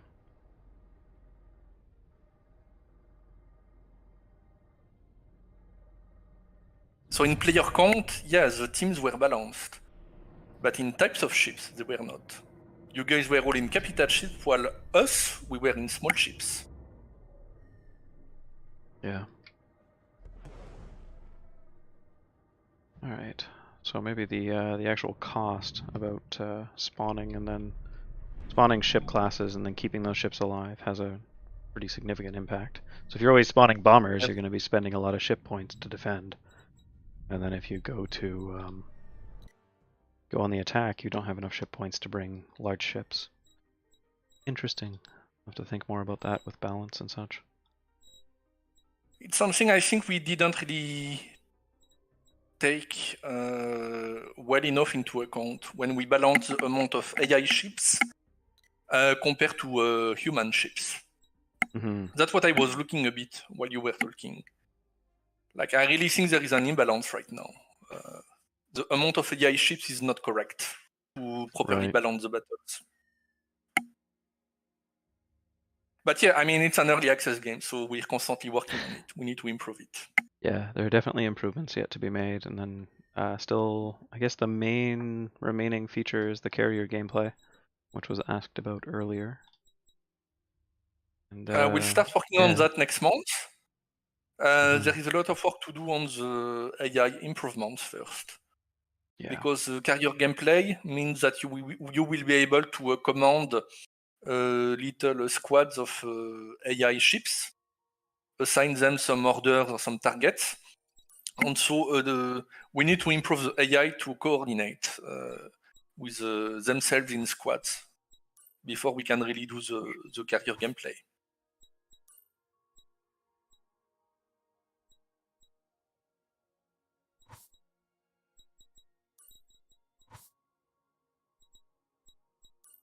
So I'm going to spawn a heavy cruiser. Let's see here. Don't need an energy capacitor, but I will go for longitudinal thrust, I think. Go for that one. I haven't created a loadout for this yet. The loadouts work in a way that's kind of counterintuitive. We're having some internal discussion as well as discussion with the player base about how to save and update your loadouts. If I'm making changes right now to the default, this is a heavy chassis, but this is a default profile, so I can't save it here. I need to come up over and duplicate current, and then I can rename it. Let's just call it heavy hutch, like so. And then now I can save this to disk. So I can make more changes to this, but if I were to close the game right now and then come back to it at a later date without saving, it'll just load my default or the previously saved profile without those changes made. So it's kind of it works for if I were to make subtle changes to my loadout without saving. I don't want those changes saved. I can ignore it and then go back at a later date and load that loadout. But if I want to save changes, you have to manually save there. Will that change? With the AI change mean that you can ask for AI or air support? Will the AI actually respond, like if you use the message wheel to like, hey, I need help? Will AI respond Yeah, to we that? are considering that. Yeah. Yeah. So there's your answer. Yeah, so this loadout has 4 of the Heracles cannons. I also have 3 Thunderbolts, which are the larger energy blasters. I've got, looks like, you know what I'm going to do? I'm going to situate those on the underside exclusively. And I'm going to go 3 and, oh wait, hang on. I have 3 on top, so I'm going to go 1, 2, 3, and then 1, 2, 3, 4. 4 Heracles on the underside, and then 3 on the top side, and you'll see why in a minute. And then I think that's it. I don't have any MK4s on this loadout. This is heavy. So let's target is Eupraxia. I'm going to spawn over at Arcadia, deploying Arcadia. I've got to go back to my controls now and switch back over to my capship profile. And then there we go. Let's turn off my HUD here. Turn on the HUD again. Turn off the TrackIR. There we go. There's Squid. I'm a squad leader right now as well, so over in this panel here is the squad panel. You get your squad leader, you've got your members down here, got Hoxers and Squid, their current speed as well as their status. So Hoxers is currently destroyed, as well as their rank, which is, I guess, more of a prestige stat. Okay, and warping. So I can set a squad target, Control T. Everyone in my squad can then get that target updated among them. And then I'm going to just go down here, preparing travel, just let them know that we're on our way, and see if they respond. They might not. That's pretty much as far as the squad features go. There is an option to set waypoints in your missions star map here. So I could, if I wanted to, go over to Eupraxia Station. I could say, let's see, Lightning Cuties over there. Looks like the fleet is kind of on the far side of the planet, or the base. Let's set my reference grid to Demon Dark Space and then add a waypoint. I can add waypoints. Just kind of tell my team to rally there, etc. It's still really early implementations for the waypoint system. And then that's pretty much the extent of squads at the moment. Let's change this. Beautiful blue camo.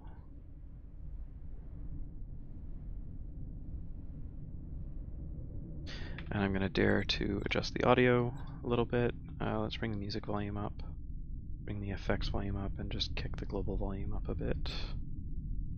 Voice command volume isn't getting spammed anymore, so I'll bring that back up as well. There is voice over IP when you're in a squad, so this exists too. So if you want to communicate directly in-game with squad, or of course there's Discord and other external third-party platforms to use. But we do have it in-game as well. If that's something you're interested in.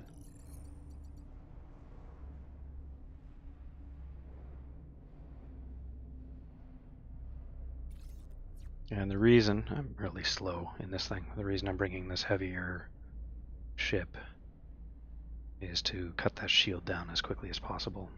Spinal Cannon would also be effective too, but I want to have a little bit of engagement capability once I get there. And there's Squid.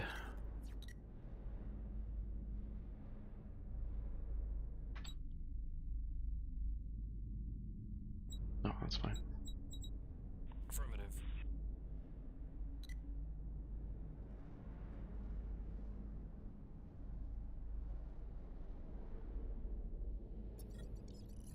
Another question, is VR support still in the project? Not currently in the project. Until 1.0. Sorry? Not until we release Yeah. in 1.0. Yeah. We've got a lot of things to develop and focus on before we also focus on VR. Yeah. But yeah, VR headset for cockpit view would be pretty awesome. Yeah, weapon groups have 3 different states. There's a question there as well about how weapons should be played. Cap ships and small ships play pretty differently.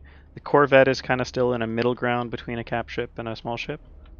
But currently have large cannons, blaster cannons, Heracles, and Thunderbolt. Those are all now manually manually aim, manual fire. They're now in an off state. And then I've got them now in that little rotating arrow icon is the automatic state. So in this state, I would be managing auto and manual in order to keep a control on how much my energy is being consumed and how much my overheat is increasing. And they're currently just set to the all weapons of a certain class are in a weapon group. So customization of those weapon groups isn't something that's in yet, and may not be for a while, if at all. So we'll have to. There's a lot of stuff to do still, but things are coming along nicely. I would say they are, at least, Flavien. Things are slowly getting there, getting to a point where things are in a little bit more of a polished state. I am a real heavy ship. I'm going to push myself a little faster and try not to hit any of the ring asteroids on my way through. I'm going a bit quick. Moving to the waypoint. There's the waypoint that I set. I've got in the top right of my little HUD there, or the on-screen HUD. I'll just put it right next to the waypoint marker. Waypoint 1, distance 85 kilometers, 70, 60, just like so. I am going to flip my HUD colors back to gray, since we're up here in space. There we go. For anyone new to the game, there are a lot of options in our options menu. So from gameplay, lead or lag pips, number of targets on screen at any time, combat max targets is a big one if you don't want too much clutter. Graphics settings, obviously there's usually a lot there. Audio controls, all the different levels here, I've been shifting them as I've been playing. And then the controls here as well. There's a lot here that I have disengaged.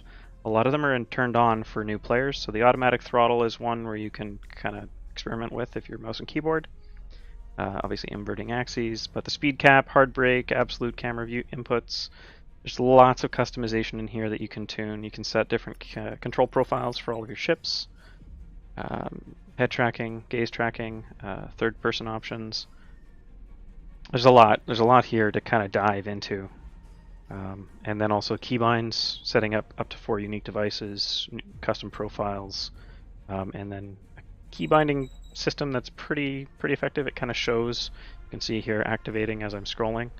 So there's lots of feedback, and then warns you about conflicts, and rather well put together. Nice Flavien there. So it's fairly intuitive. And then of course our music is now now going off in the battle. Okay, copy.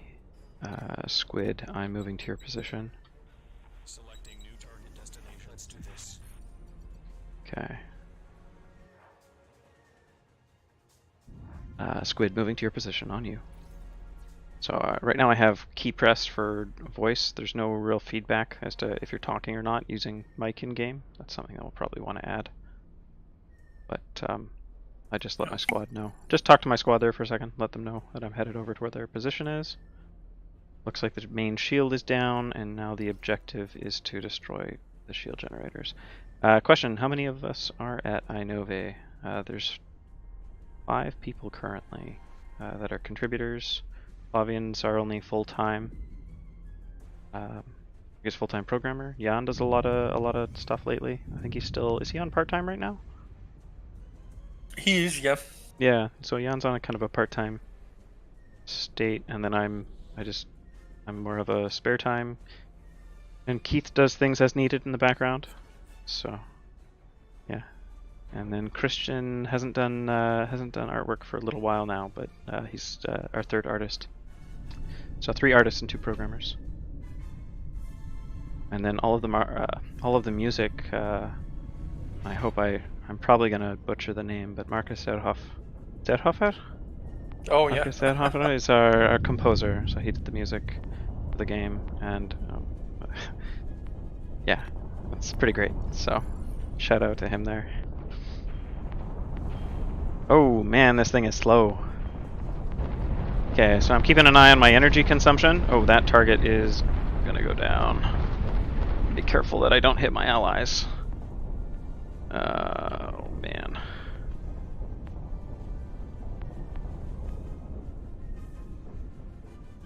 Yeah, you can toggle to spawn with flight assist off. Oh yeah. Yeah, you just rip the component out. Actually, you can do that. You can go into your ship here and unload the flight assist. You can turn that off just by unmounting it. Whoa! That was a lot of firepower. I haven't flown one of these yet, so I'm gonna go to a first-person view to really appreciate it. Okay, shield just popped back up. I'm gonna focus the shield and set my Heracles and Thunderbolt to manual fire. Bring those to bear forward direction. And slow myself. Actually, I'm gonna go reverse. So if I point up, point down is my. Yeah, so that's why I set them up the way that I did. Pointing down if I fire, that's my kinetic. Pointing up, that's my Thunderbolt cannons there. So I can kind of gauge. I want to turn my kinetic weapons on a target, then I turn my underside towards them. If I want to contribute to shield damage, I turn the top side to them. And if I want everything to fire, I just point directly at them. Okay, forward direction, overcharging engines. Energy is really at a manageable level right now. Oh, there we go.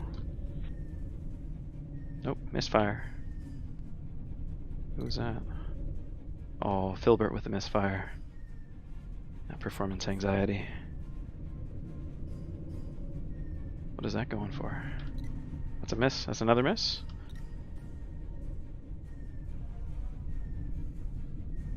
Okay. So, stations. Yep, HUD clutter, the ever constant fight with HUD clutter. So station icons right now, what I'm looking for are the shield generators. Or there's only one left, so it's kind of a needle in a haystack here situation. I gotta be real careful that I don't hit any asteroids. Slow myself right down. I'm moving way too fast for comfort here.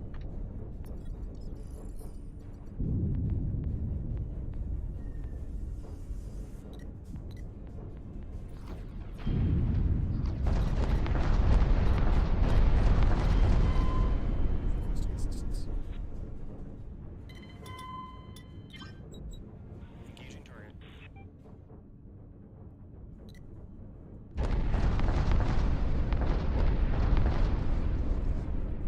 Actually, I'm going to fire down at the capship dock. Where is it? There it is. Is that the shield generator? No, that's a defense tower. Similar icon. I can't find the icon.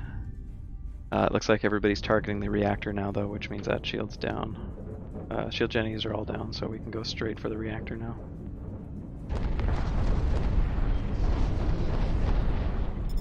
Ooh, 6. I've got 6 missile arrays. Oh, that's interesting. So 6 of 6 are able to fire. But I don't have a total. Oh, hey Flavien. I'm just noticing. Let me just do a quick screen capture. Oop. And share that with you. Oop. There's no missile counter for the missile array. I misunderstood what someone I guess someone reported that, but I don't have the total number of hard points showing that can fire, but not the total number of missiles that I have on board.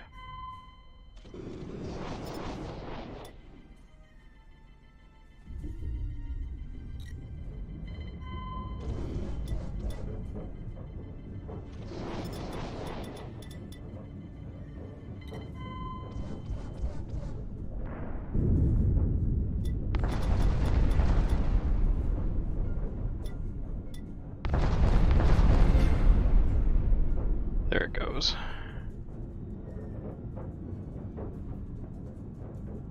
Oh, jeez, look at all the capital ships here. I just took a little bit of a frame rate hit from that explosion. Yeah, we got, I can count quite a few cruisers in here right now. Check the player numbers. I have a suspicion that the teams are a bit imbalanced right now. There we go. That's where I entered the battle there. That's the damage I was doing. Structural damage. A little bit of structural damage here and there. Support, none. I'm not in a support ship. And objectives. I didn't really actually accomplish any objectives on my end. There we go. Question about maximum player capacity. How many maximum players are able to play on one server? I think it's currently set to 300. Is that correct? That's the max number of actors, including AI, is 300. So when a player joins the game, think of it as subtracting one AI and adding a player. So every time a player joins, an AI is subtracted. So the maximum is kind of unknown, I suppose. Back at early access launch, we had 120 people in one server. The server capacity in the current game loop, I want to say it's probably at 300. You might end up seeing pings be a little different. I don't know. Probably. But, Yeah. I mean, the technical limit is higher. Yeah. But 300, I feel, probably the point where we're going to have server performance issues and maybe even game design issues. Because right now there is only one battle. That would be a lot of players in a single battle. So at some point, the game needs to split into multiple battles. Yeah. Yeah, so we're also heavily balancing the game with AI.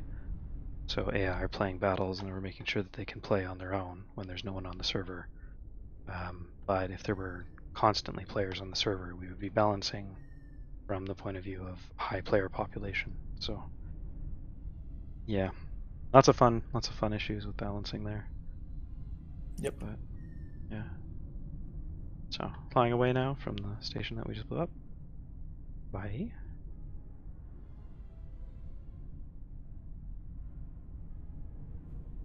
I'm gonna switch my guns back to auto. And then I'm gonna be going to Gemini Station, actually where we came from. Go on defense. Down here, Gemini Station, and let's go make that the target. Also spectate all the stations too, as long as you're allied stations. Oop, just loading the planet in there.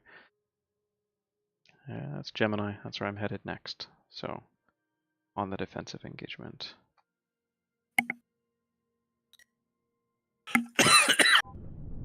Sounds like somebody hit a rock. Current players on the server on both teams and stats. Yep, 67 people have joined. We did have the server disconnect, but I think this is including. Yeah, 67 people in this match, 35 online currently. Teams are actually pretty balanced still. That's good. The ratings are a little high on Scoria's team. Got a few fleet admirals in game, and then there are 21 ranks currently. And then there's different unlocks as you go through for the ranking. Yeah, So. Philbert is yeah, Philbert. Oh wow. But I think we should show maybe ship points. Because ship points is what is used, to balance the AI, to balance the teams. So the problem is that right now we have no idea if on Scoria, maybe they have a lot more ship points than on Havoc. Despite, the player count being very close. Now, would that be an income thing then? Yeah, I mean, the credit income, we removed it from the game. We need to replace it with ship points. But this entire screen, we need to adjust. Yeah. There's also something, the scroll here is not at the most recent position. More things. Make notes of. Yeah. I am currently in warp, and so it's a bad idea to be in the menus when I'm in warp, but let's just turn towards the defense mission. I have about a minute and a half until the next mission starts here. Just under a minute and a half. Let's see. Is the game persistent universe or battlefield kind of game? More match-based. Think of it as a each match can take about, the average time seems to be about around 3 hours right now with the current Battlescape. And then after the match resets, you keep all of your unlocks and upgrades and everything that you've unlocked on your profile. That gets transferred to the next match. Not currently transferable between servers. So we only have the 3 servers right now: Asia, Europe, and North America, the US server. But yeah, think of it as more of a match-based system. But you can jump in, play some battles, and then jump out again, and you get the battle reports at the end of each one. Player profile screen with all your past battle reports, overall account stats, and other fun numbers to look at are all. Yeah, that's to come. Medal system, receiving rewards for different tasks, accomplishments, that kind of stuff in game. And then also potentially command points for squad lead. We'll have to figure out how to incentivize people to want to be squad leaders. But there are probably ways to just look at other games that have done it as well and get some ideas from there. Okay, Gemini Station.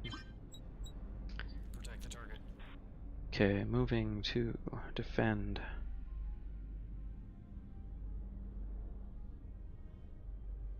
Here we go.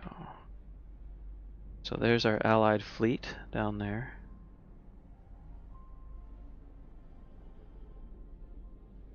Bring myself right down. Speed. Defensive fleet warping in. Oop, someone just collided there. And then the attacking fleet is on the other side. Yeah, so account progression is persistent from match to match, but not the matches in and of themselves.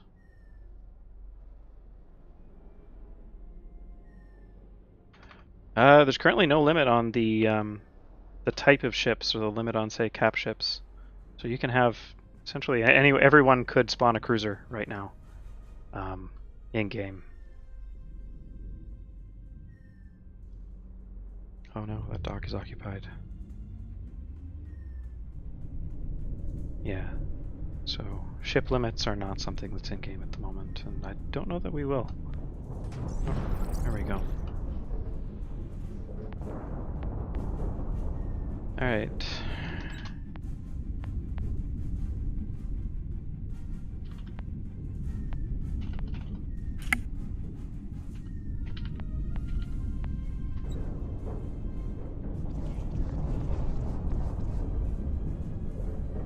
Oh wow, yeah, there's a lot of player cruisers on our team right now.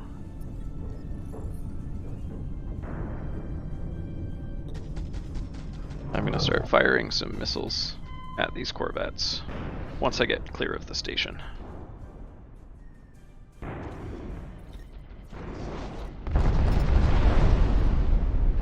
Slow myself down.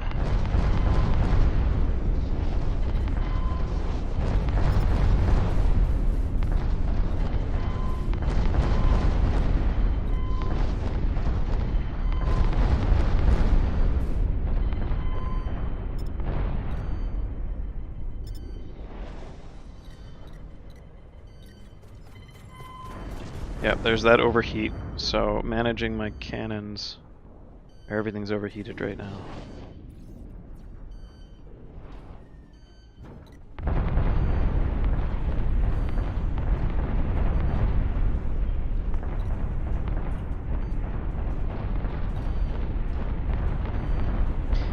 Yeah, so same sort of thing that was happening before. The fleets now don't hug the shield the same way they used to.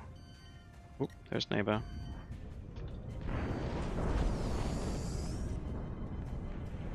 But they still get melted if they get too close, so there's a lot of firepower right here. Yeah, there's actually a massive amount of firepower. Everybody has a cruiser. And I don't know what... Yeah.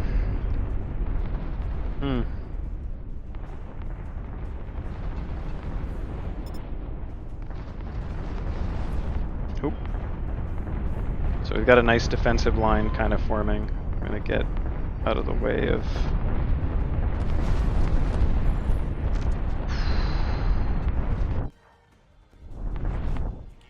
So this is what we're looking at right now.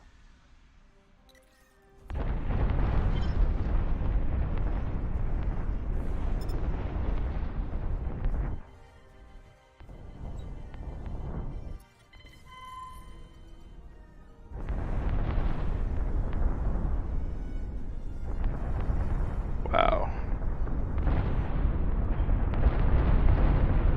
Oh, the music cut out. I'm just gonna turn it off.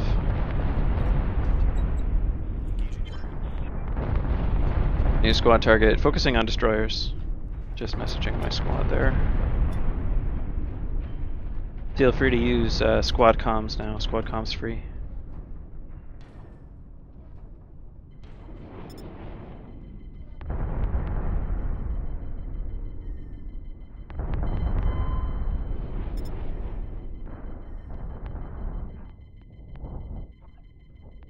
Okay, a supporting wave just dropped in from another direction.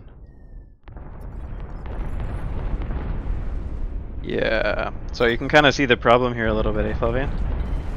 Yeah. There's no way... Oh wow, that cruiser's just gonna get melted instantly. There's no way for the attackers really to get close to the shield without getting shredded. At least the large ships. So the capital ships right now are just kind of flying into a wall of death. And the question about the maximum number of cruisers is kind of relevant here. I mean, if the other team spawned a lot of smaller ships, they could fly through the shield and come in behind us here and start taking out these modules. So our defending team is very cruiser heavy, so we have a lot of heavy firepower, but less effective against small ships. So coming in from another angle, striking the shield generators back here, or spawning more capital ship. Looks like there might be some over there. No, capital ship, Spinal Cannon cruisers, sorry, and hanging back at 140 kilometers would be a good way to effectively defend. But you can see the fleet momentum in the top right has dropped significantly, very quickly. See you later, Dikaku. Thanks for joining.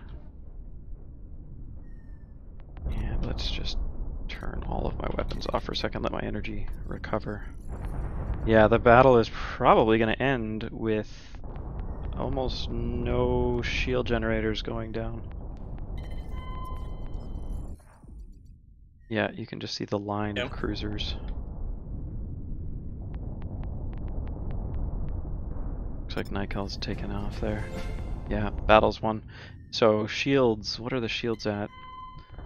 Still early access, balance. Battle balance is a big one that's going to be fun to get working. Shields only got down to 80%. That was interesting.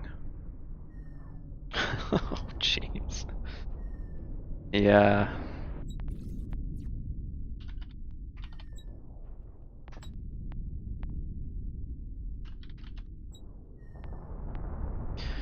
Yep. It's just the sheer number of cruisers on the defending team just repelled any chance of cap ship attack from the other team at all. And now the only thing that's left are the players, and they should leave because, oh, yeah, look at that. Players are now feeling safe. The base is safe, and I can pursue, and they better leave. Yeah. This is probably the most interesting part right now of where the game is, at least for me, is observing how players react and respond in the system compared to the AI as one, but also just like, clear those waypoints, yes. Yeah, it's just fascinating. Players are doing things that we wouldn't have expected, and the AI are also kind of changing the balance. But this right here, this cluster of cruisers versus the assault strategy. So the AI strategy needs a little bit of refinement, I think, or a fair amount of refinement. Yeah.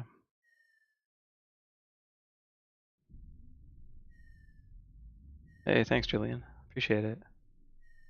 Yeah. Just saying that I'm convinced that we have our place in the space sim market. Nice, thank you. Yeah. The planet side of the space sim. Yeah, planet side of space sim. I'd say that's a pretty apt comparison. We've definitely taken inspiration from some of the game systems that they use. but because of the differences in space combat, there are definitely some differences. But yeah, there's a lot of inspiration drawn from some of their game systems. Yeah, if you're having fun in the battle, why leave? That's a fair point. But what ends up happening is you see the players everybody just left the safety of the shield after the battle had ended. Oh, the base is safe, we can go. It's an interesting sort of thing. Same thing happens on the Planetary Assault, which is... Oh wait, we have an attack battle next. So you know what? Sure. I'm guessing what's going to happen is all of these player ships here are going to move back, repair, and then fly directly to that next attack, that assault.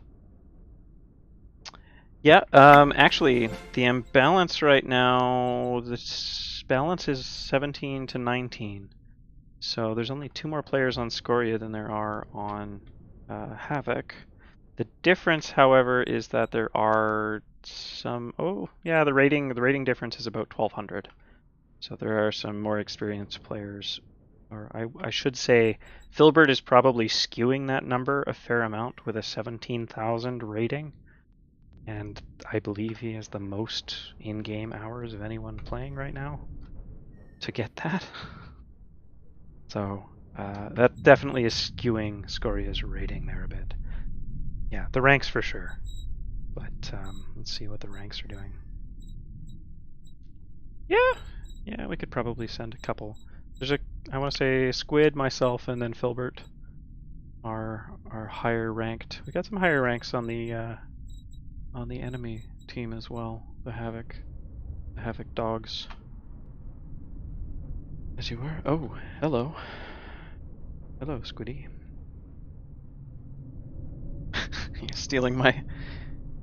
Aw, stealing my dock.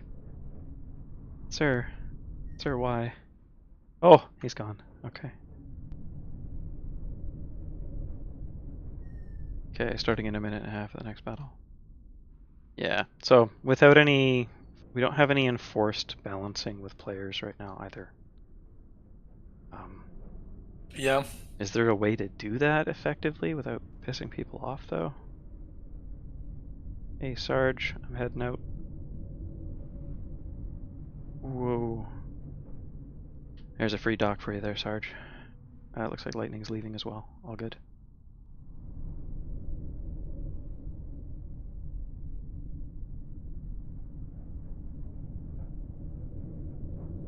Okay, we're gonna move to attack Ackor Station. Warping now.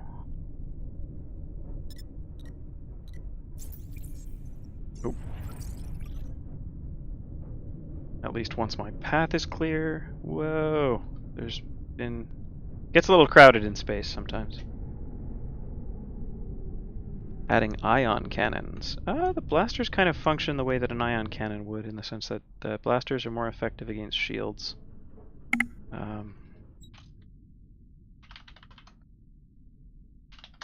Yeah, let's go back Scoria. And the ion cannons, if you mean orbital cannons, yes, there are cannons on the surfaces of planets that can reach up to, I think it's 140 kilometers? Or what was the orbital cannon range, Flavien? 100. Oh, only 100 kilometers. 100 kilometer range for the orbital cannons. And then the spinal cannon on the cruiser can reach 150 kilometers. So you can sit your spinals above the base defenses. Does make aiming a lot more difficult, though, from that range. Selecting new target destination. Yeah, and apologies to any new players that jump in. There's no in-game tutorial right now, and I guess our training videos are still very out of date. They cover the basics pretty well still, but they're a little out of date now. So there will be an in-game tutorial as we get closer to 1.0. We want to have that before the main release. That's one of our biggest problems, is new players being just thrown in to battles and not having any clue how to fly, what to shoot, what to select, etc., or what to do. Yeah. Yeah, and gameplay is very much in flux. Coach is just mentioning that. Yeah, it's still there's still a lot to shift. I mean, the core, the foundation is there now. Since the addition of the new loop, the assault loop, there's definitely been an evolution with regards to how the game has been playing. Oh shoot, how long have I been playing for? Oh, stream is just hitting 3 hours? Is that right? Is that correct? No, that's not right. No. Oh. How long have I been streaming for? I kind of lost track of time, which happens. I think we started around 1. It's closer to 2.5 hours here. I'll go for a little bit longer on this. This is another space station assault, so this might... We'll see what happens, but... Yeah, we'll see what happens. But yeah, right now what we have is a situation where everybody on the Scoria team seems to be in cruisers. There's a lot of cruisers, and then... Oh, you know what? A lot of the new players are actually on the other team. That's a good point. You can see what it looks like from the other side if I switch teams. On this assault. This could be just a sweep over the station. But yeah, that comment about steamrolling, battle momentum moving from one to the next. It happened as well earlier in the stream with the base assault, going from base assault to base assault, or station assault to base assault.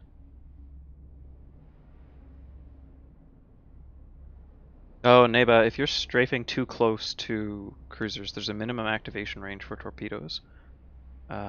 Just double check that, as well as your velocity or direction. Oh shoot, why am I going there?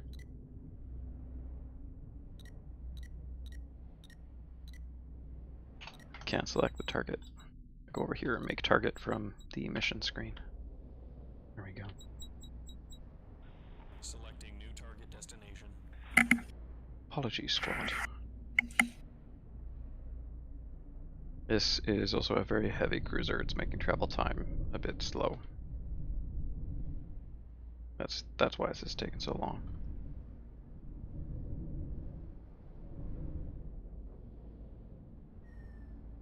Fast. Go fast. Oh dear. Yep, that's a lot of stuff. Except the other team is going to do what we were doing, and they're going to sit just inside the shield. Just within range of us. Of course. Yeah. We are doing what you were doing. Oh yeah.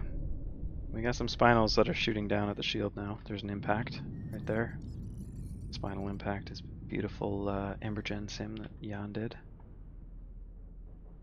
GPU. I think it's GPU particles in Embergen. Hello. I'm in warp though. You're gonna have a hard time hitting me. Oh damn. Aha! You missed. Guaranteed that's gonna miss. There goes another spinal cannon. Hit the surface. I'm gonna pop up over near Xander and Yelnaf. Genghis Khan, Melo Tavari, get up in that range. There comes Sarge. Attack target. Engaging target. Attack target.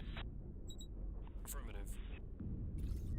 Okay, range 30 kilometers. Unfortunately, yeah, no, I can actually hit it from here. So I'm gonna drop out, cut my speed, turn those on auto, correction. Oof. That hurts. Yeah, we're on sale right now on Steam, 33% off. Guess I haven't mentioned that until now. Yeah. Yeah. Not used to pushing the game. Oh, look out, Xander. Oh. Okay, almost had a collision there. Delboy Billy. I love the player names you guys come up with. Okay, large cannon, online. Let's go. 3 and 4. Manual fire. I'm just gonna start firing down at Thank you, Xander, for the shield, extra shield bubble. So station shield is at 40%. The goal right now is to cut that shield down to try to get a little, so we can get in underneath that shield. I'll just go straight forward.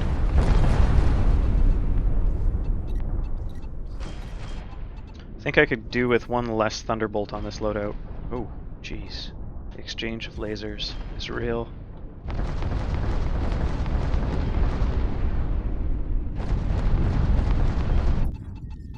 And then let's go to my ship. Yeah, actually base is fine. Oh, this is our allied fleet. Beautiful. And just turtling.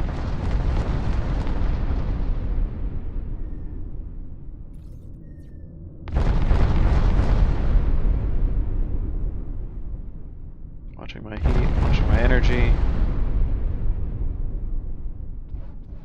Station shield is 27. That is Flavien trying to hit me with a Spinal Cannon. I gotta move. Overcharge my engines, change course. Come on. Yeah, I'm okay. Oh, that hit our... Yep, that was beautiful. Thank you, Flavien. That shield's gone.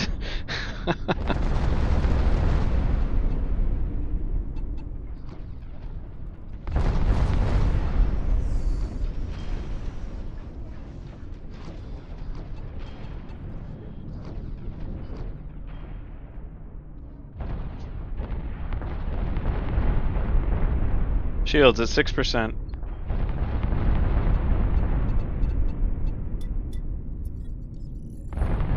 Shield is down. Take those Jennies. Engaging target.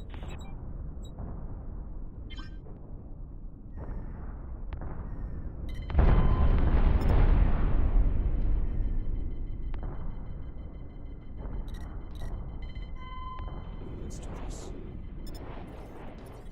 Okay.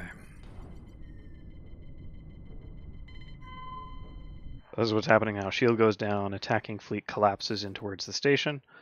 It looks like the defenders will have a little bit of time. We're kind of attacking this side of the station. Oop, I'm going to turn off my TrackIR. It gets a little disorienting. Go.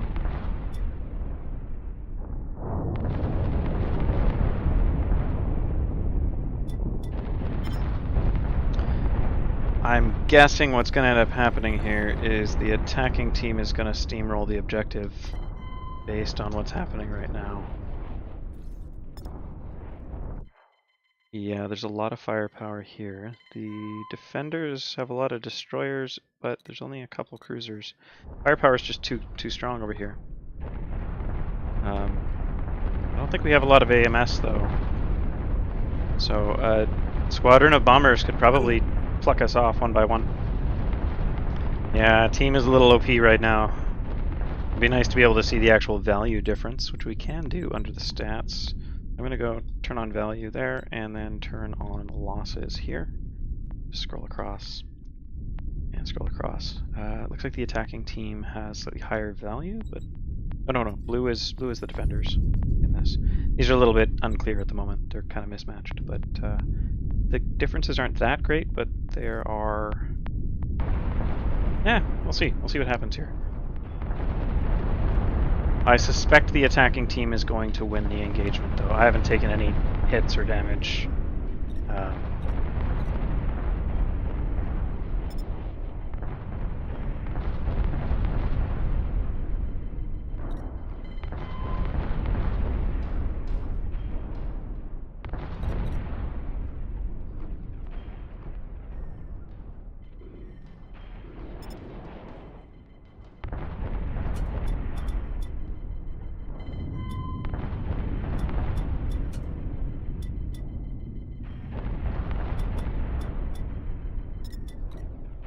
Yeah, there it goes.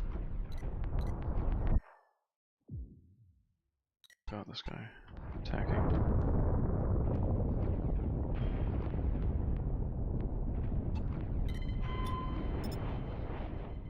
That target's already going to be dealt with. I'm going to flip. Hey, I'm going down. Yeah, if the other team, this is a tip maybe for the other team. We don't have a lot of AMS in the back here. There's a couple carriers, but we're mostly cruisers, which is vulnerable then to bomber attack. So a squadron of bombers could really deliver a lot of damage. Oh my goodness, though. Look at the number of cruisers we have here. Oh, that poor destroyer just got too close. Oh. We do have a couple of, I guess we have more AI destroyers. 1, 2, 3, 4. Yeah, there's a bunch of them. I don't know, but bombers coming in around from the backside would probably take us out. That's my speculation. But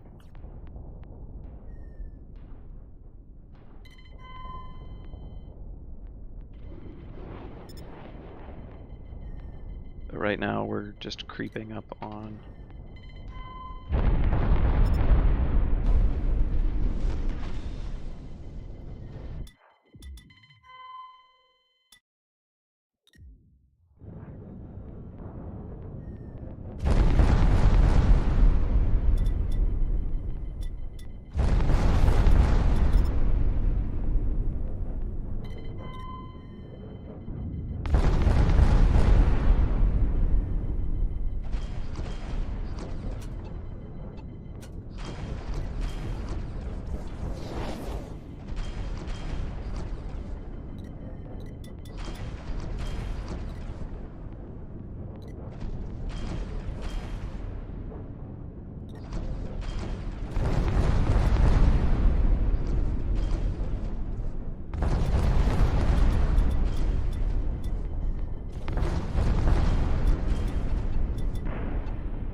Just the slow push. Oh, that's out of the range of my weapon systems now. I'll just...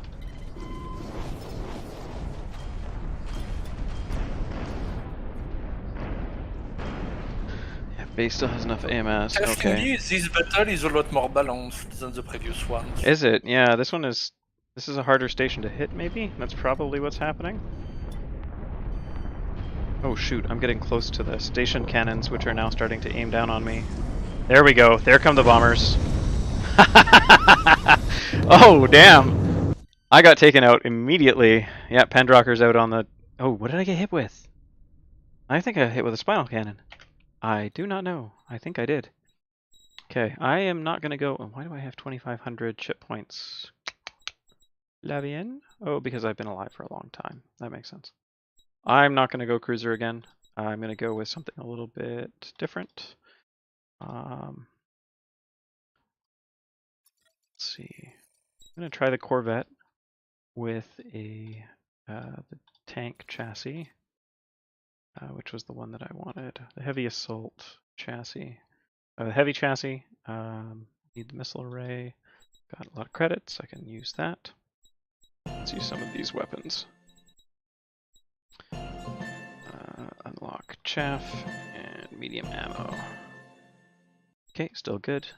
Looks like we have a carrier on site, Xander Yelnev, so I will spawn on him.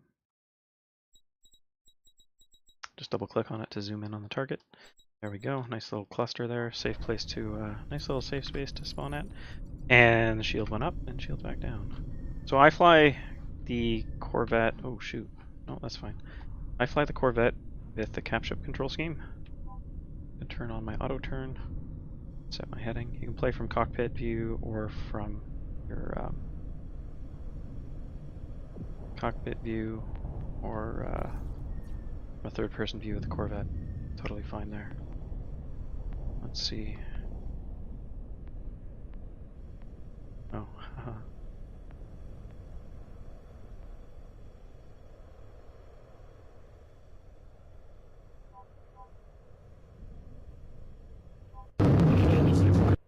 Whoa, hello, what was that? Oh, squad, we got a... whoever's mic that was really, really noisy. Just realized. What's happening? Squad channel, voice over IP. Alright. So, the tank version of the Corvette and the way the weapon systems are managed. I can toggle weapons, but I can also set them to auto-fire. The missiles are manual fire, but my auto blaster phalanx are either manual or auto or off. It's a little different from the cap ships, but it's also a little different from the small ships. It's kind of a middle of the road sort of difference between the two ship types. Something that I might be able to effectively do here is take out these defense towers with the Corvette. But I am very slow, so it takes me a while to change direction. Keep my speed down. There we go.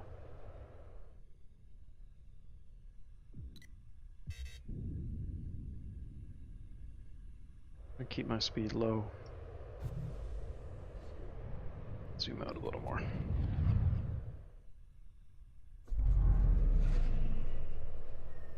I think the warp interdiction field was taken down. Good stuff.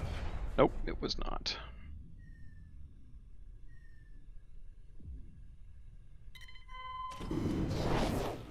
Those are those shoulder-mounted missile launchers there.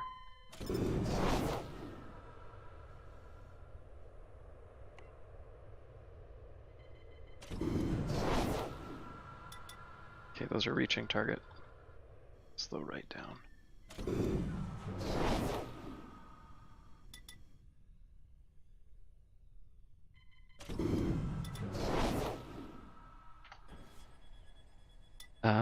Oh, okay, well I'm playing keyboard and mouse, just to answer your question there, Andrew. The game is, I would say, I think we're listed on Steam as partially supporting controllers. Mainly Yes. because we don't have preset mappings for every controller type. I think that's the main reason. We don't Is that why? support Steam input. Ah, I see what you mean. Okay. You can connect to 4 unique devices. So I play with the throttle and stick when I'm in cockpit, or interceptor, or a bomber. And I have the pedals, throttle, stick, and TrackIR hooked up. See for that. But I just prefer cap ship combat with, oh hello, incoming threat. Yeah, I just got ganked. Time to run. Wow.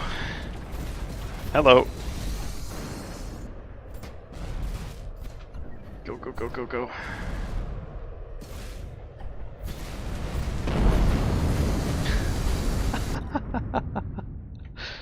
Nice. So what I'll do is I'm going to just show the controls setup here since I just died. So I'm going to switch to my Thrustmaster 16,000 setup. There's my joystick, throttle, and rudder.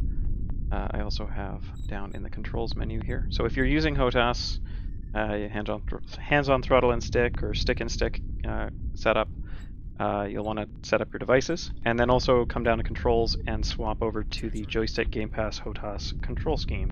It'll make sure that everything is kind of tuned for that particular style of gameplay. Yeah, I just got totally ripped apart there. And the cap ship control scheme with the Corvette doesn't actually have boost right now, so that's something to keep in mind as well. And then TrackIR setup down here.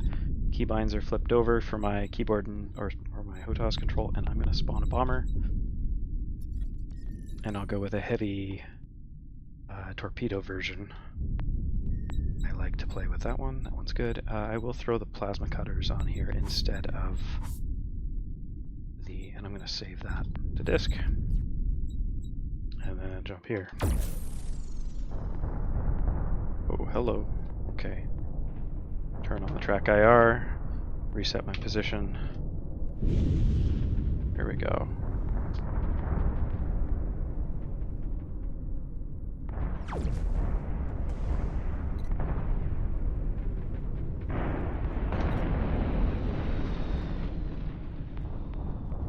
Okay, my goal here is going to be to help take out those shield generators right there on the far side of the station. I'm going to fly through. The other option is to go for come on. There it is. There's a shield gen. Oh, hello. Looks like shield generator was just taken down. Yep, shield generator is already taken down. There's another one over there.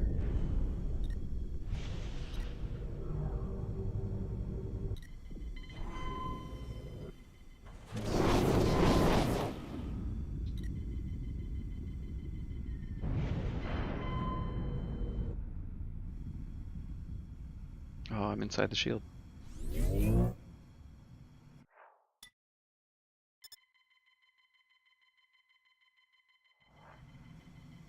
Just keeping an eye on other... Yep, there it is.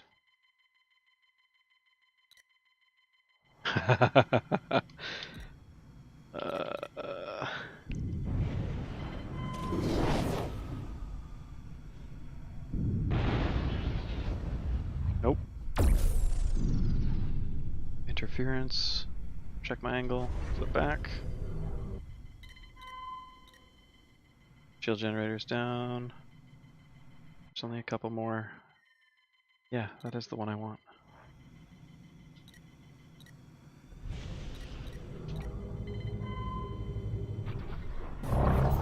Oof.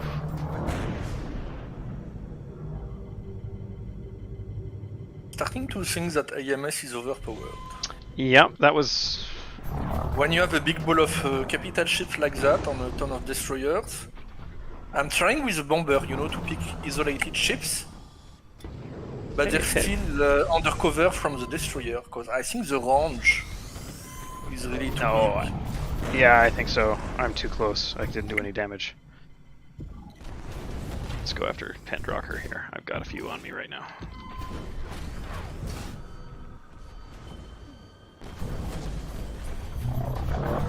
Oh my goodness. Yep. Yeah, he's aware of what I'm doing. I think I'm gonna die. Go, go, go, go, go, go. Yep, I'm down.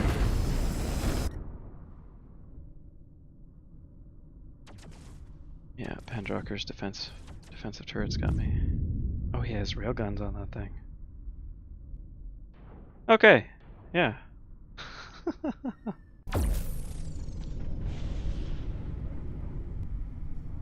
see, who am I looking at right there?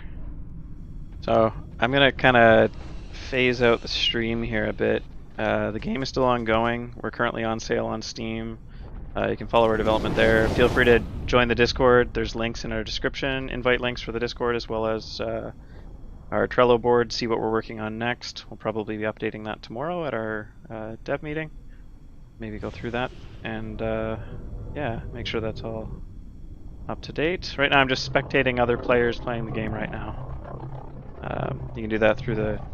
Yeah, so this is Galmarez. He's repairing a cardboard boxo right there. I got Spinal Cannon shooting down below. It looks like the attacking fleet has definitely moved in. Oof, there goes a cannon. Lots of active repair. Taking out shield generators right there. Whoa, yeah, look at that. That torpedo lasted about 2 seconds. Let's flip over here to Cardboard Boxo's perspective.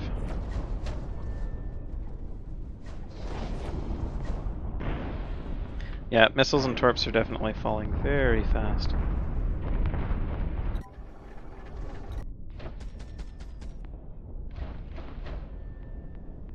Spinal cannon fire.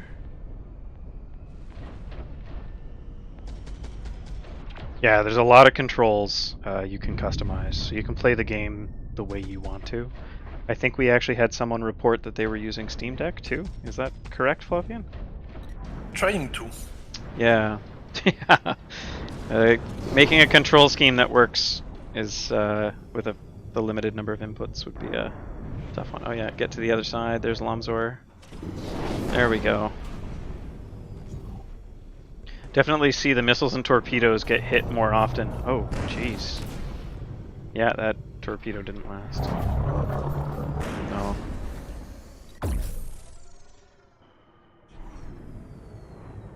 Oh, we got a 1v1. Interceptor battle going on over here.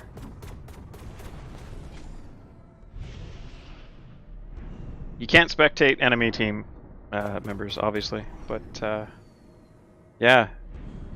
Yeah, so the Planetary game loop, we haven't seen a little bit of that in a while, but definitely skip back into the stream history and have a look at that. I think I'm going to close out the stream for the day. Again, I was saying, kind of got distracted by the gameplay going on here, but links in the description, follow us there. Best place to hang out is on the Discord. And that's this patch, so let us know what you think. New player feedback is like probably the most, it's kind of like gold, it's very valuable. I would say. Tell us what your onboarding experience was like, what was non-intuitive, what got frustrating, what you like or don't like about the current loop. Yeah, we've got 3-player squads running right now. I'm probably going to leave. I'll just, in squad management here, I will hand over control to Sarge. You can have the control. I'm going to just leave the squad. Yeah, there's a lot. There's a lot in this last patch. I still haven't been able to play every ship yet. A bunch of different chassis variants to play around with and mess with. I think there was also the, oh shoot, we didn't cover the false, what was the decoy? AMS decoy. Wasn't that a thing? Oh yeah. What ship was that for? Interceptor on Corvette. So the Interceptor on the Corvette can have, what would that be? Under weapons? EMP missile launcher. Oh, I still have the bomber selected. So the Interceptor. We haven't covered the stealth upgrade either. Oh, geez. Okay, yeah. So there's a decoy launcher here. There's also a stealth. Oh, we should have. I mean, yeah, we skipped all the new weapons and upgrades. Yeah, there's new weapons, new upgrades. The base assault has been updated. There's a lot of stuff we didn't really get to cover in full. Definitely, there's a link down to the patch notes on Steam. Check that out. Have a look and see what all has been updated. It's a lot of stuff, and then we'll keep doing smaller patches in the next few weeks here to improve things. And then the next big item is the Corvette. We mentioned that not the Corvette, the carrier gameplay, and then that kind of fleshes out all of the major remaining items for gameplay in the game. You can give us feedback on the Discord server is probably the best place to do it. Our private forums or our forums have kind of stopped being used. Everything has kind of moved over to the Discord server. We have a forum channel there, Discord forum channel there, where you can provide longer form feedback and support. Support requests or bug reports. There's a lot of gameplay discussion going on there now around, say, missiles and spinal weapon combat and balancing. There's usually people online that can answer questions or help with troubleshooting any problems you may have in game or with setup and such. If you ever run into any issues with your accounts as well, let us know on Discord if you have a problem activating your account or logging in. And if you're one of the group that came from the Kickstarter or IndieGoGo campaigns, definitely reach out. Let us know how things are going on Discord. If you have any problems linking your accounts. I think that pretty much covers it. We had a lot of stuff to cover today. I can't think of anything else. I'm trying to think here.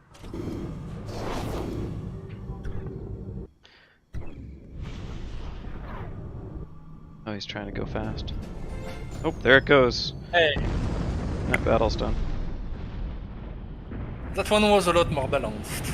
Yeah, that was a much more balanced battle than I was expecting. Here we go. We can actually look at the, so my contribution. Oh, I was a Corvette at one point. I did a little bit of support. My ship damage, I think that's the dark orange. Defense power, and there we go. Defense power is the blue line. Attack power is the red line. Attack power and defense power fluctuated a couple points and almost lost at the end there. It looks like, yeah, that was a much more balanced battle than I was expecting it to be, because the attacking team came in with a ton of cruisers. Eventually they started to get cut down. Yeah. Cool. Cool. Yep. Okay, I'm gonna close the stream now. This time for real. Thanks everybody for joining. I'll see you online when we're on, and see you in game. Player population is up this weekend, I would say, significantly, most likely because of the patch. And we have been seeing a increase in player retention. So there's more to work for. There's more stuff to do. If you want to help us out by letting new players know about features in game, get people to join the Discord, just send out invite links. Totally welcome to do so, and help new players when they're in game. Once we'll have a tutorial, that'll be will be a lot easier. But yeah, thanks everybody. I'll see you all online. Yeah. Any closing words there, Flavien? Nope, I think we're good. We still have Sounds balance good. issues, but we're going to iterate on it and Yeah. hopefully solve these problems. Yeah. All right. Well, that's it. All right. See y'all online and see you at the next stream. I'll try to post some more videos. But there we go. Cheers.